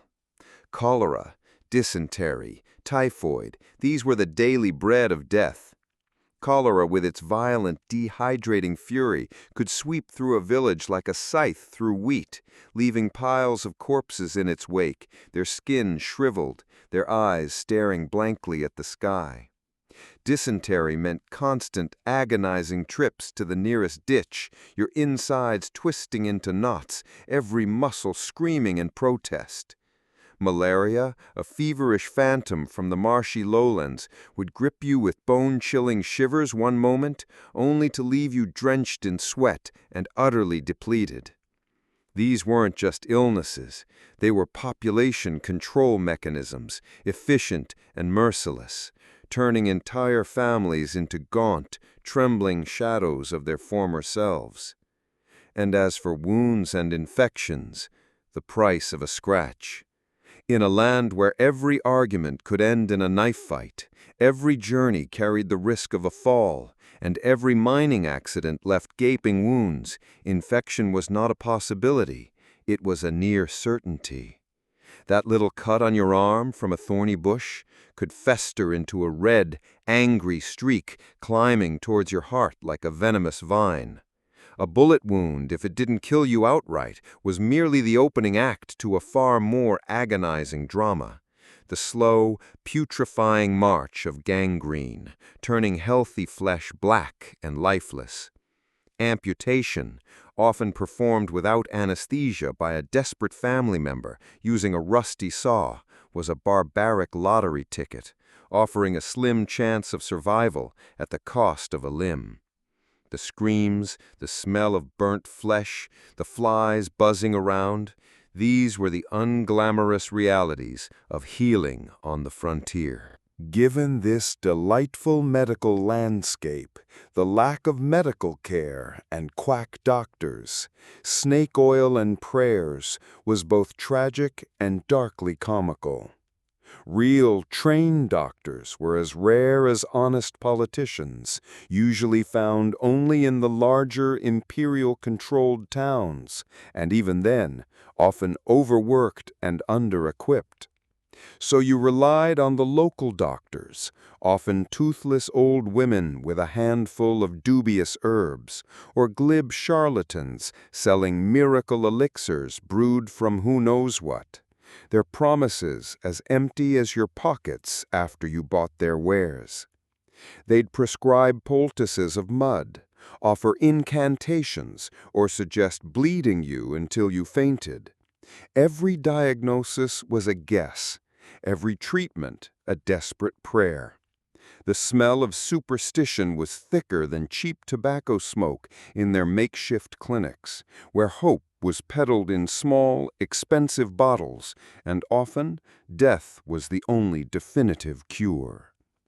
In this medical wasteland, women and their role as reluctant nurses, hands sharing the pain, became the true unsung heroes. And when those charlatans retreated with bulging pockets and empty promises, the real burden fell, as always, on the women. They were the first responders, the pharmacists and the hospice nurses all rolled into one. Their knowledge passed down through generations, a patchwork quilt of herbal remedies, old wives' tales, and sheer, bloody determination. Their empathy was a flickering candle in a world shrouded in darkness, their tireless efforts often the only barrier between a sick soul and an early grave. They were the silent heroes, their knowledge more practical than any medical book a quack ever stole or misread. And then the ultimate terror, epidemics and panic, when the invisible killer strikes. Imagine a silent, invisible enemy, not a bullet or a bandit, but a disease that sweeps through your village, claiming lives indiscriminately, leaving terror in its wake. Cholera outbreaks could empty entire villages in days, survivors fleeing in a desperate, unthinking panic, spreading the disease further like wildfire on a dry plain. Mass graves became the only efficient way to deal with the overwhelming number of dead. Any attempts at quarantine were often futile, met with suspicion and fear, as the villagers, driven by desperation, simply melted into the mountains, carrying the contagion with them. The very fabric of society unraveled, fear becoming a disease as potent as the one that ravaged their bodies, turning neighbors into wary strangers. Which brings us to personal and community hygiene. Cleanliness is a burden. Let's be brutally honest, sanitation was not a priority. Water was drawn from communal wells that might also serve as a drain for animal waste. Bathing was a rare luxury, and open sewers were less an anomaly and more the architectural standard. The air in many villages was thick with the scent of unwashed bodies, stagnant water, and general decay. You think they'd learn about cleanliness here? Ha ha ha! In this hell, cleanliness was a burden, a luxury for those too bored to worry about death knocking on their door. What's a fly to fear when it's already seen every rotten thing imaginable? The stench in many villages was so thick you could carve it with a knife, a symphony of decomposition and disease. And what did they eat? Poor nutrition and its consequences. Eating to live, not to thrive. Forget balanced diets and vitamins. For most, meals consisted of dry bread, a few vegetables if the harvest was good, and perhaps some cheese or a bit of cured meat on a very good day. Malnutrition was widespread, a silent, pervasive enemy that weakened bodies, making them easy prey for any passing illness. Their bodies a living testament to chronic hunger, perpetually running on fumes, with immune systems as robust as a wet paper bag, ready to collapse at the slightest cough. They ate to live, not to thrive. Every meal was another battle for mere existence. And finally, the gruesome surgery and treatment. Every operation a gamble. If you were unlucky enough to require surgery, prepare for a spectacle straight out of a horror show. With no anesthesia, no sterile instruments, and often no actual medical training, every operation was a desperate, last-ditch gamble. The surgeon might be a village butcher, or simply the bravest man with the steadiest hand and the sharpest knife. You'd be held down, probably given a shot of rakia to dull the edge, and then the cutting would begin. The screams would echo, the blood would flow, and the chances of infection turning your cure into a death sentence were astronomically high.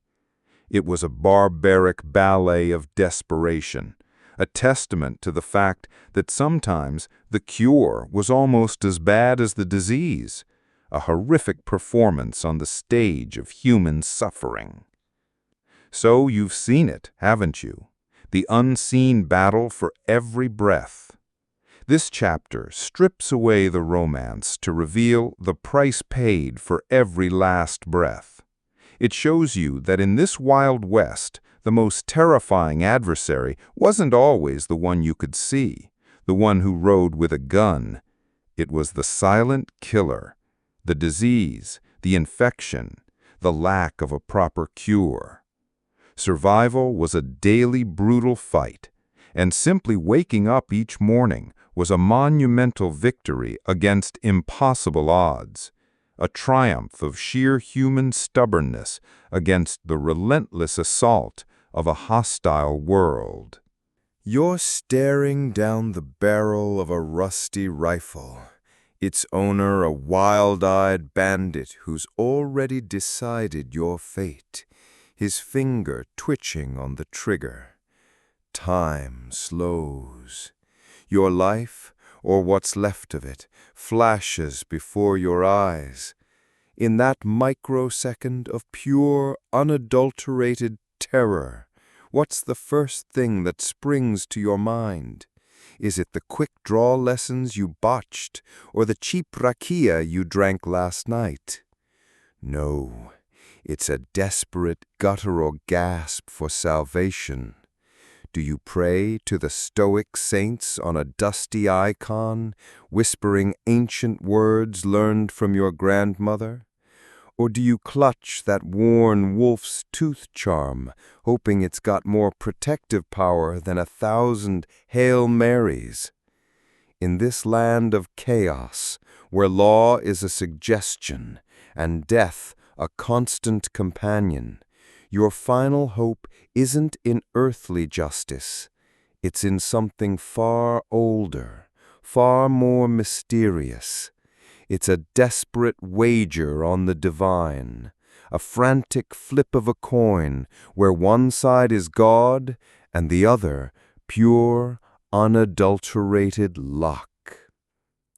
Let's start with the clergy and the church.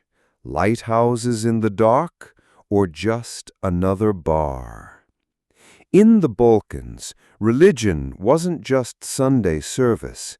It was the very fabric of society, often the only consistent institution in a sea of shifting borders and warring factions. You'd find your stoic Orthodox priests, your solemn Catholic friars, and your stern imams, all serving as the de facto leaders, record keepers, and sometimes even the unofficial judges. The local church or mosque wasn't just a spiritual refuge. It was the town hall, the gossip mill, and the safest place to hide your meager savings. You might find solace in the smoky air, thick with incense and whispered prayers. Or perhaps you'd just find a priest, his cassock slightly askew, with the distinct aroma of cheap rakia lingering on his breath, ready to give a sermon, or, for a price, mediate your latest blood feud. Sometimes the ancient hallowed walls themselves would conceal secrets even the imperial police couldn't unravel, or play host to shadowy deals conducted under the flickering candlelight. A true heaven for every kind of soul, pious or otherwise. They were beacons of faith, yes, but also men, flawed conduits of the divine, just as susceptible to earthly vices as the flock they shepherded. Then there's personal beliefs and faith, destiny or choice. This land, scarred by centuries of Ottoman rule and endless conflict, bred a deep, almost paralyzing fatalism. Kismet, they called it, the unshakable belief that your destiny was predetermined, written in the stars or by the hand of a distant, unknowable God. Why fight so hard when your fate was already sealed? This wasn't laziness, it was a profound, weary resignation. Yet paradoxically, you'd see men defy death and logic, fighting with a ferocity that suggested anything but predetermined surrender. You'd see a man, battered and bleeding from a senseless brawl, mutter, "It was written," as he patched himself up, only to go out the next day and provoke another fight, as if daring fate to catch up with him. They believed in destiny, but they also believed in the power of their own two fists. It was a constant, unspoken contradiction, a delicate dance between divine will and human stubbornness, a theological tightrope walked by every desperate soul. But institutional faith was only one layer. Far more pervasive was superstition and charms, protection from the other world. This was the true, grassroots religion of the Balkans, a chaotic stew of ancient beliefs, pagan rituals, and a healthy dose of pure fear. You'd see a red string tied around a baby's wrist to ward off the evil eye, a clove of garlic nailed above a door to repel things that slithered in the night, or a small bag of dried herbs tucked into a pocket for luck. People genuinely believed in benevolent mountain spirits, mischievous forest fairies, and of course the ever-present threat of vampires, those undead bloodsuckers who haunted the moonlit paths. Curses were a potent weapon, whispered with malicious intent, feared more than any legal decree. These amulets and rituals were their personal bodyguards against the unseen horrors, a desperate attempt to impose some semblance of control over a world that offered none. And when life became utterly incomprehensible, you turned to fortune-tellers and card-readers, whispers of fate. In the dimly lit back rooms of kafanas or in the secluded huts of village elders, you'd find them. Old women with eyes that seemed to have seen too much, swirling the dregs of Turkish coffee, reading patterns that only they could decipher. Or the weathered man with a deck of greasy cards, each worn image supposedly holding the secrets of your future. They offered not concrete advice, but vague warnings and promises of future wealth or love, always just out of reach. For a few coins, they sold you a commodity more precious than gold, hope, however fleeting or fabricated. The desperation of the clientele, clinging to every ambiguous word, was a masterclass in human vulnerability, a testament to how badly people craved a glimpse beyond the chaos of their present. As for death and the afterlife, journey to the promised land, this was a constant presence, a familiar neighbor in every village.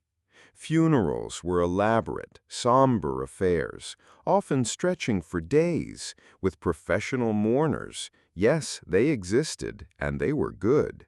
wailing with a practiced grief that could rival a banshee's. The deceased were laid to rest with specific rituals, their journey to the other side a carefully orchestrated affair, sometimes even with food and possessions for the long road ahead. The belief that the dead lingered, watching, or could be disturbed if not properly honored, was profound. Gravesides were often places of quiet communion, a bridge between the living and the spectral, where the veil between worlds felt thin enough to touch. And let's not confuse these beliefs with the deeply indigenous faiths, connected to Mother Earth and ancestral spirits. Long before the cross or the crescent moon arrived, the people of the Balkans revered the land itself. Mountains were ancient gods, rivers held mystical powers, and specific trees were sacred, home to unseen entities. These aren't abstract deities, they were the very essence of their existence, their roots deeply intertwined with the soil beneath their feet. Rituals for bountiful harvests, for protection from storms, or for safe passage through treacherous passes were tied to the land, to the cycles of nature, to the spirits of their ancestors who lay buried beneath the very soil they tilled. This was a primeval, earthy spirituality, a constant silent dialogue with the wilderness that shaped their very being. As for the development of new religions, promises on a barren land, this wasn't about shiny new denominations popping up like wildflowers. It was about the established faiths, Orthodoxy and Islam primarily, experiencing their own internal convulsions. In desperate times, charismatic preachers would emerge, their voices resonating like thunder in a clear sky, promising more direct paths to salvation or radical interpretations of ancient texts that spoke directly to the suffering. Sometimes these movements bordered on a cult-like, offering a simplified, emotionally charged escape from the complexities of the world, a direct line to God in a world where earthly authorities offered only misery. They were the spiritual opportunists, preying on desperation, but often also providing a flicker of genuine hope. But here's the rub, the grand hypocrisy of it all, the absence of morality when faith is bent. You'd see a man devoutly cross himself before a brutal act, or a village leader offer fervent prayers while running a smuggling ring. The rigid tenets of faith often bent under the immense pressure of survival. Blood feuds, banditry, and corruption coexisted with deep personal piety. People found ways to justify their actions, twisting religious doctrine to fit their brutal realities, convincing themselves that God was on their side, even as they slaughtered their neighbors. It was a convenient morality, a spiritual contortion act, where the pursuit of earthly gain or tribal vengeance trumped divine law, leaving you wondering if their prayers were for forgiveness or simply for better aim. So you see, in this relentless, chaotic land, where even life itself was a fragile commodity, the human soul desperately needed something to cling to. When the soul needs an anchor, it doesn't always find it in logical answers or earthly comforts. It finds it in the old women who read coffee grounds, in the charms clutched in sweaty palms, in the hushed prayers in a crumbling church, or even in the fervent, often contradictory beliefs that made sense of an otherwise senseless world. This story reminds you that, even in the face of overwhelming despair, the human spirit stubborn and illogical as it may be, will always find a way to believe in something, anything, that promises a glimmer of light beyond the relentless darkness. You swagger into this land, a tough-as-nails adventurer, probably armed to the teeth, ready to face down bandits and wolves. You've heard the stories, seen the grim faces, and figure you know the score. But let me tell you, friend, the most formidable adversary in the Balkan Wild West isn't some grizzled outlaw with an itchy trigger finger, nor a slithering viper in the tall grass. It's the very ground beneath your boots, the sky above your head, the indifferent, colossal beast of nature itself. You might be the fastest gun in 3 counties, but what good is that when the sun bakes the very moisture from your bones, or a sudden, unseen tremor turns the earth into a liquid nightmare beneath your feet? It's a mother who can give life with one hand, then, with the other, swallow entire villages whole, leaving nothing but silence and a bitter taste of helplessness. This is the unseen, unfeeling executioner, and its verdict is always final. First, let's talk about drought and dust storms, when earth and sky become a desert. You arrive perhaps during the summer, expecting warmth. What you get is a sun that doesn't just warm, it incinerates, stripping the land bare. The earth cracks open like a parched ancient skin. The rivers shrink to muddy trickles or vanish entirely, leaving desperate whispers of thirst on the wind. Crops wither, turning brown and brittle, their dying rustle a lament for lost hope. Your throat feels like sandpaper, your lips crack and bleed, and every breath is a struggle against the suffocating dryness. And then, without warning, the horizon darkens, not with clouds, but with a monstrous, swirling wall of red-brown dust. It descends like a malevolent spirit, blinding you, choking you, burying everything in its path. You can fight a man, but how do you fight the sky when it decides to drain the very life from your land? Then comes blizzards and freezing cold, the white grave. Just when you think you've seen the worst of the sun, the mountains decide to unleash their true fury. The Balkan winters are not to be trifled with. They are glacial, unforgiving purgatories.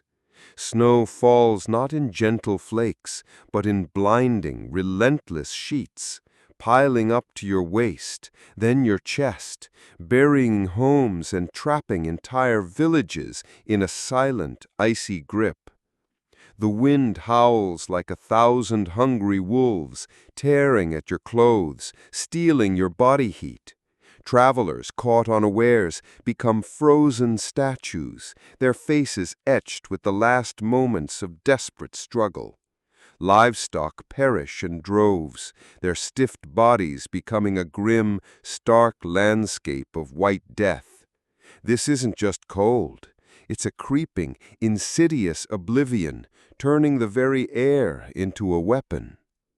And what about floods and landslides when the waters rage? The same mountains that offer refuge also serve as terrifying conduits for destruction. After a prolonged downpour, rivers swell into monstrous churning torrents, sweeping away bridges, livestock, and entire homes in their muddy embrace. A village perched innocently on a slope can suddenly be devoured by a landslide, the earth itself turning into a slow, irresistible wave of mud and rock, burying everything beneath it. You can build a sturdy house, but it means nothing when the very ground beneath it decides to liquefy and swallow it whole. Speaking of ground, let's navigate the desert and mountainous terrain. Deadly traps. Forget the sweeping, open plains of the American West. Here, the landscape itself is a labyrinth designed to kill you. You've got arid, rocky karst regions that stretch for miles, where water is a mirage and every step is a treacherous gamble. Then the mountains, not just hills, but jagged, unforgiving peaks riddled with hidden ravines, sheer drops, and treacherous passes. Getting lost isn't a minor inconvenience, it's a death sentence, turning a short journey into an agonizing descent into madness and thirst. Every path is a potential ambush point, every cave a den for something unpleasant. Your sturdy boots might take you far, but the land itself has an infinite number of ways to break your ankle, or simply ensure you disappear without a trace, becoming another nameless victim of the Balkan Earth's indifferent embrace. And just when you think you've got a handle on the elements, the very earth underneath your feet decides to throw a tantrum. Earthquakes and other natural disasters, the wrath of the Earth's core. The Balkans sit on a geological fault line, a constant reminder that the ground you walk on is not as solid as it seems. One moment you're having a quiet meal. The next, the world is shaking like a dog with fleas, dishes crashing, walls crumbling, and the very air filled with the terrifying roar of collapsing stone. It's a primal, disorienting terror where logic evaporates and survival becomes a desperate scramble from beneath falling debris. Buildings, built to withstand bullets, are reduced to rubble in mere seconds, leaving survivors staring at the ruins of their lives. These weren't just events, they were divine judgments, or perhaps just the Earth's casual reminder of its ultimate, terrifying power. Yet life is stubbornly persistent. Observe the resilient flora and fauna. Stubborn life. Even in this brutal crucible, life finds a way. Watch the gnarled juniper trees clinging to sheer rock faces, their roots splitting stone, a testament to unyielding will. See the hardy mountain herbs pushing through cracks in arid soil, offering their subtle scents and medicinal properties. The animals, too, are hardened. The lean, cunning wolves, the powerful, elusive bears, the nimble wild goats scaling impossible cliffs. They are the living metaphors of Balkan survival, embodying the tough, no-nonsense spirit required to simply exist here. They don't whine about hardship. They adapt, they endure. They simply are. This constant environmental warfare had direct consequences on survival, particularly for livelihoods. Impact on agriculture and livestock. Every season a gamble. For the farmer, every planting was a prayer. Every harvest a high-stakes gamble against the whims of the heavens. A sudden hailstorm could shred a year's worth of labor in minutes, leaving fields looking like they'd been shelled. A flash drought could turn promising crops into brittle dust. For the shepherd, a sudden blizzard meant not just discomfort, but the potential loss of his entire flock, his sole livelihood, leaving him a ruined man staring at a field of frozen, woolly corpses. Life here wasn't about planning for the future. It was about white-knuckling it through the present, each season a desperate roll of the dice. And adding to the chaos, the sudden climate changes. 4 seasons in one day. This isn't a land of predictable weather patterns. You could wake up to a crisp, sunny morning, promising a pleasant day, only to find yourself caught in a raging thunderstorm by noon, followed by a sudden biting cold snap by evening. The mountains, in particular, were notorious for their capriciousness, turning a pleasant trek into a desperate struggle for survival in a matter of hours. This meteorological schizophrenia meant you always had to be prepared for the worst, because the worst could, and often would, arrive without a polite knock. So, you've witnessed it, haven't you? The relentless, unforgiving face of nature. This story isn't just about human against human. It's about humanity against the colossal, indifferent power of the earth. Nature shows no mercy. It doesn't care about your grievances, your blood feuds, or your grand plans. It simply is, and its power dwarfs all human ambition and conflict. Survival in this land wasn't about conquering nature. It was about enduring its endless onslaught, a testament to human stubbornness against the very forces that shaped the world. You think you're tough? You think you've mastered the art of survival in this God-forsaken Balkan purgatory where every handshake can hide a dagger and every smile can conceal a betrayal? You've faced down bandits, dodged disease, and probably even argued with a priest about the price of salvation. Good for you. Now, let's talk about the real game of Russian roulette here, moving from point A to point B. You're crammed into a rattling stagecoach, dust coating your lungs, sweat stinging your eyes.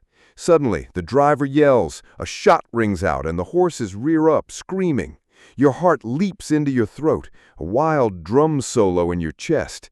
Is it bandits? A broken axle? A rogue bear with a grudge? You don't know. All you know is the world outside your window has become a blur of chaos, your life reduced to a desperate prayer on 4 rickety wheels. Every jolt, every shadow, every unexpected sound is a chilling reminder. In this land, travel isn't a choice. It's a high-stakes gamble with death playing the dealer. Let's start with the classic, stagecoach, the mobile death trap. Imagine this. You're crammed shoulder to shoulder with strangers, a nervous merchant, a suspiciously quiet woman, a grizzled old man who smells faintly of gunpowder and despair, all bouncing along a road that's less a path and more a suggestion. The air is thick with dust, the smell of horse sweat, and a palpable tension. These weren't luxury carriages. They were shaking tin cans of human sardines, hurtling through a landscape where every clump of trees could hide an ambush. Bandits, often more desperate than malicious, saw these coaches as slow-moving banks ready for the plucking. Or maybe it wasn't outlaws. Maybe the road simply vanished, the stagecoach lurching sideways, overturning in a cloud of dust and splintering wood, leaving you bruised, broken, and probably robbed by the very fellow passengers you just endured. Then there were the freight wagons, the tortoise crawling through hell. These behemoths, pulled by weary oxen or exhausted horses, were the lifeblood of commerce, carrying everything from grain to guns. But they moved at a snail's pace, making them sitting ducks for anyone with a thirst for larceny. Imagine a week, 2 weeks, maybe even a month, crawling through unforgiving terrain, the creaking of the wheels a monotonous dirge against the vast, indifferent silence. You're not just battling robbers, you're battling the elements. A sudden blizzard that freezes your supplies, a flash flood that turns the road into a swamp, or a pack of hungry wolves eyeing your last goat. Every mile was a test of endurance. Every night, a tense vigil under a blanket of stars, wondering what fresh hell the dawn would bring. For those near the larger arteries, there was steamboat and river travel, the smoke-belching dragon on cold water. The great rivers like the Danube offered a different kind of horror show. Steamships, those noisy, smoke-belching leviathans, promised speed and comfort, but delivered crowded decks, boiler explosions, and the constant threat of hitting submerged logs or rocks that could tear through the hull like paper. On smaller, swifter mountain rivers, you'd find rickety barges or crude ferries, piloted by men who knew the currents like their own crooked teeth, but were often a hair's breadth from disaster. These waterways were also hunting grounds for river pirates, or simply breeding grounds for disease, where a crowded deck could turn into a floating infirmary overnight. And then came the future, roaring its way through the valleys. Railways, the steel line of hope and destruction. In the late 19th, early 20th century, the great empires were pushing railway lines through the Balkans, a symbol of progress and control, or, depending on your perspective, iron chains binding the wild spirit of the land. They offered a speed and relative safety unimaginable on the roads. You could read a newspaper, enjoy a cup of coffee, and pretend you were in Vienna, not a war-torn province. But trains were also prime targets. Bandit gangs would ambush them, dynamiting tracks, turning a leisurely journey into a bloody nightmare of screams and gunfire. Accidents were catastrophic: runaway trains, collapsing bridges, derailments that turned carriages into twisted metal coffins. And for many local communities, the railway was a steel snake, devouring land, disrupting traditional ways of life, and bringing the unwanted gaze of central authorities right to their doorstep. Of course, the most common and perhaps most brutal method of travel was simply walking, 2 feet and a prayer. For millions, this was the only option. Miles upon excruciating miles, over jagged mountains, through muddy valleys, across scorching plains. Your only companions were the blisters on your feet, the gnawing hunger in your belly, and the constant nagging fear. Every step was a meditation on pain, every rustle in the bushes a potential threat. You were exposed to every whim of nature, every hungry wolf, every desperate desperado. This wasn't a journey, it was a pilgrimage of sheer, unadulterated suffering, a testament to how badly some people needed to get to somewhere else. Inevitably, luck would run out, breakdowns and accidents when good fortune evaporates. A wheel shatters on a stagecoach, a steam engine's boiler explodes, a freight wagon loses an axle in a deep rut, a train derails, or your own 2 feet give out, leaving you stranded. These weren't minor inconveniences. Being stuck in the middle of nowhere in the Balkans was a death sentence delivered by circumstance. No mechanics, no tow trucks, no rescue parties. You were at the mercy of the elements, the wild animals, and any passing human who decided you looked like an easy target. A simple broken part could mean starving to death, freezing in a blizzard, or falling prey to something far worse. And along these perilous routes you found the way stations and ports, gateways between life and death. These weren't cozy inns with hot meals and soft beds. These were often crude, dilapidated shacks, dusty roadside taverns reeking of stale wine and desperation, crowded river ports teeming with suspicious characters, or isolated, wind-swept train stations that felt like the very edge of the civilized world. They were hubs of chaos, where travelers often waited for days, surrounded by criminals, disease, and the constant threat of violence. They were places of temporary respite, yes, but also places where fortunes were lost, lives were ended, and the seeds of the next bloody conflict were often sown. Making matters worse was the abysmal state of mapping and navigation. Lost in the wild. Forget your fancy GPS. Most maps were crude, inaccurate, or non-existent, drawn by men who probably sketched from memory after a bottle of rakia. Relying on local guides was a gamble. They might be genuine, or they might lead you straight into an ambush. You navigated by the sun, the stars, the faint scent of a distant village, or the whispered legends of the locals. Getting lost wasn't a scenic detour.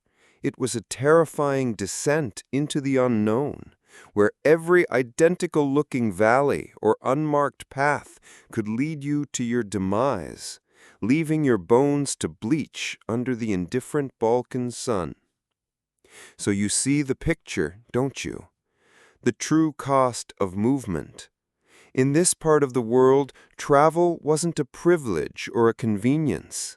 It was a constant, grueling battle against every conceivable adversary.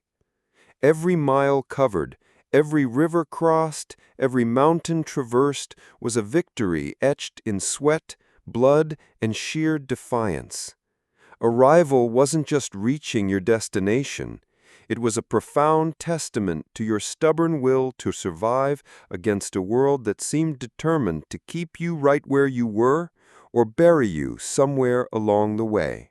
You've survived another hellish day in this Balkan madhouse, the kind of day that makes a saint curse and a bandit pray for the sweet release of a clean bullet.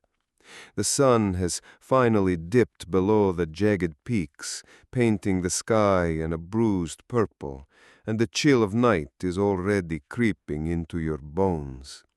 You're huddled around the sputtering campfire, its meager light doing little to dispel the oppressive darkness that feels as thick as desperation itself. The air is heavy with the scent of wood smoke and stale fear. But then a voice, raspy from too much rakia and too many shouted commands, begins to hum. It's a low, mournful tune, then a strum of a worn gusle, its single string singing a lament to forgotten heroes and broken promises. And just like that, the shadows seem to recede, the exhaustion in your limbs less acute, the gnawing anxiety in your gut for a fleeting moment quiets. You realize with a sudden, profound clarity that survival isn't just about steel and gunpowder. It's about the stories, the songs, the shared breath that reminds you you're still human, still alive, and for tonight not entirely alone. First up, oral storytelling, a treasure trove of unwritten legends. In a land where literacy was a luxury and books were rarer than an honest politician, the spoken word was king. History, gossip, moral lessons, and outright fantastical lies were all bundled into the art of storytelling. You'd find a wizened old man, his face a roadmap of 100 forgotten battles, spinning tales of local heroes, the haiduks, those Robin Hood figures who robbed the rich, and sometimes the poor, let's be honest, to defy the imperial overlords. Or perhaps a grizzled merchant recounting his latest near-death encounter, embellishing every detail until his survival became a miracle of biblical proportions. These weren't just stories, they were living histories, passed from cracked lip to eager ear, shaped by fear, hope, and an extraordinary talent for exaggeration. They were the unwritten sagas of a brutal land, a testament to how myths are born from sweat and blood. Then there was folk music, the soul's cry in the wilderness. Forget your fancy classical concerts. Here, music was raw, visceral, and straight from the gut. The mournful whine of the gusle, its single string resonating with centuries of sorrow and defiance, would tell epic tales of bravery, betrayal, and bloodshed. The lively strumming of the tamburica or the wheezy accordion would ignite impromptu dances, the colo or hora, where villagers, arms linked, spun in a frenzied circle, momentarily forgetting the bullets, the famine, the endless misery. There were ballads of impossible love, songs of crushing loss, and tunes that simply spoke of the grinding loneliness of existence. It was a symphony of survival, a melody of resilience, where every note was a defiant beat against the silence of despair. And for those craving something a bit more official, there was local press, rumors, and half-truths.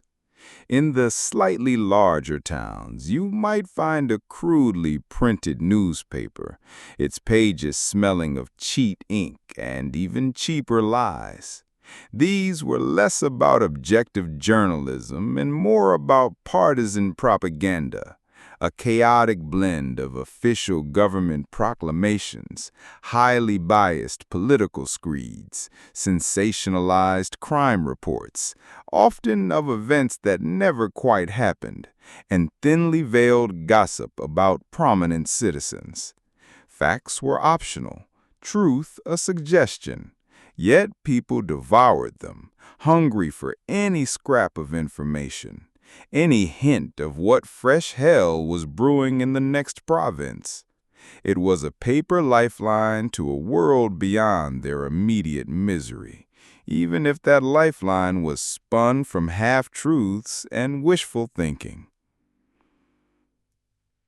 Occasionally, you'd be blessed by traveling performances, a glimmer of sparkle in the mud. Imagine the sheer thrill when a dusty wagon rolled into your desolate village, announcing a traveling troupe of puppeteers, musicians, or even, gasp, actors. Their stages were crude, their costumes patched, their props barely more than sticks and rags. But for a few hours, they brought a shimmering illusion of another world. Puppet shows, often with satirical undertones, poked fun at authorities. Acrobats defied gravity. Singers spun tales that transported you far beyond your immediate grimy reality. These weren't grand spectacles. They were fleeting, precious moments of pure escapism, a splash of vibrant color in a monochromatic world. A brief, blessed reprieve from the constant grind. For the truly starved, there was reading books and letters, a breath from another world. Literacy was a rare gem, a secret weapon. A worn, dog-eared book, perhaps smuggled from Vienna or Istanbul, was a portal to unimaginable realms, its pages filled with ideas, adventures, and comforts that the Balkan earth simply couldn't offer. Even more precious were letters, those fragile folded pieces of paper, often carried across vast distances and countless dangers, bringing news from relatives who'd escaped to the New World, or simply to a less violent corner of Europe. To read a letter was to connect, to feel a tangible thread to a forgotten humanity. These weren't just words, they were lifelines to sanity, a quiet defiance against the isolation, a private escape into a world of imagination and connection. Then came the rare, glorious outbursts of human connection, community gatherings, people's short-lived joys. These were the village slavas, patron saint days, the bustling market days, the loud, boisterous weddings. These weren't just events, they were explosions of pent-up joy and communal release. The air would hum with the smell of roasting lamb, the clash of dancing feet, and the cacophony of music and the roar of laughter. People would drink, dance, feast, and for a few precious hours shed the heavy cloak of their daily struggles. These were moments of pure, unadulterated human connection, brief flashes of paradise in a terrestrial hell, where the sheer force of collective joy pushed back against the encroaching despair. And through it all, the enduring testament to the human spirit, crude artistic creations, the mark of a wounded soul. This wasn't art for galleries. This was art as a primal scream, a silent declaration of existence. You'd see intricate wood carvings on a shepherd's staff, its patterns telling a story only the carver understood. Women would weave vibrant, complex patterns into textiles, their nimble fingers pouring unspoken anxieties and hopes into every thread. Sometimes you'd find a poem scratched into a tavern wall, or a crude drawing etched onto a rock face, spontaneous bursts of creativity from souls battered by life. These were the unfiltered diaries of the desperate, tangible proof that even when everything else was stripped away, the human need to create, to express, to leave a mark persisted. So you see, even in this earthly purgatory, humanity, in its stubborn, ridiculous glory, found ways to entertain itself, to tell its stories, to sing its heart out. Life clings to suffering, a grim but beautiful truth. Entertainment in the Balkans wasn't a frivolous pastime. It was a psychological battlefield. The laughter was a shield, the song a balm, the story a communal breath that kept the spirit from suffocating under the weight of endless brutality. It was a desperate, defiant act of humanity, a refusal to let the chaos extinguish the flicker of their inner lives. You realize that even in the most brutal, unforgiving landscapes, the human spirit, with its insatiable need for joy, connection, and expression, will always find a way to flourish. It's a powerful, almost absurd testament to the enduring, unkillable spirit of mankind. And that, my friend, is a story worth telling. All right, my friend, that's our journey through the dusty alleys, icy peaks, and unexpected corners of the Wild West in Europe. I hope these raw, perhaps brutal, yet undeniably witty tales have given you a fresh perspective on a world rarely seen.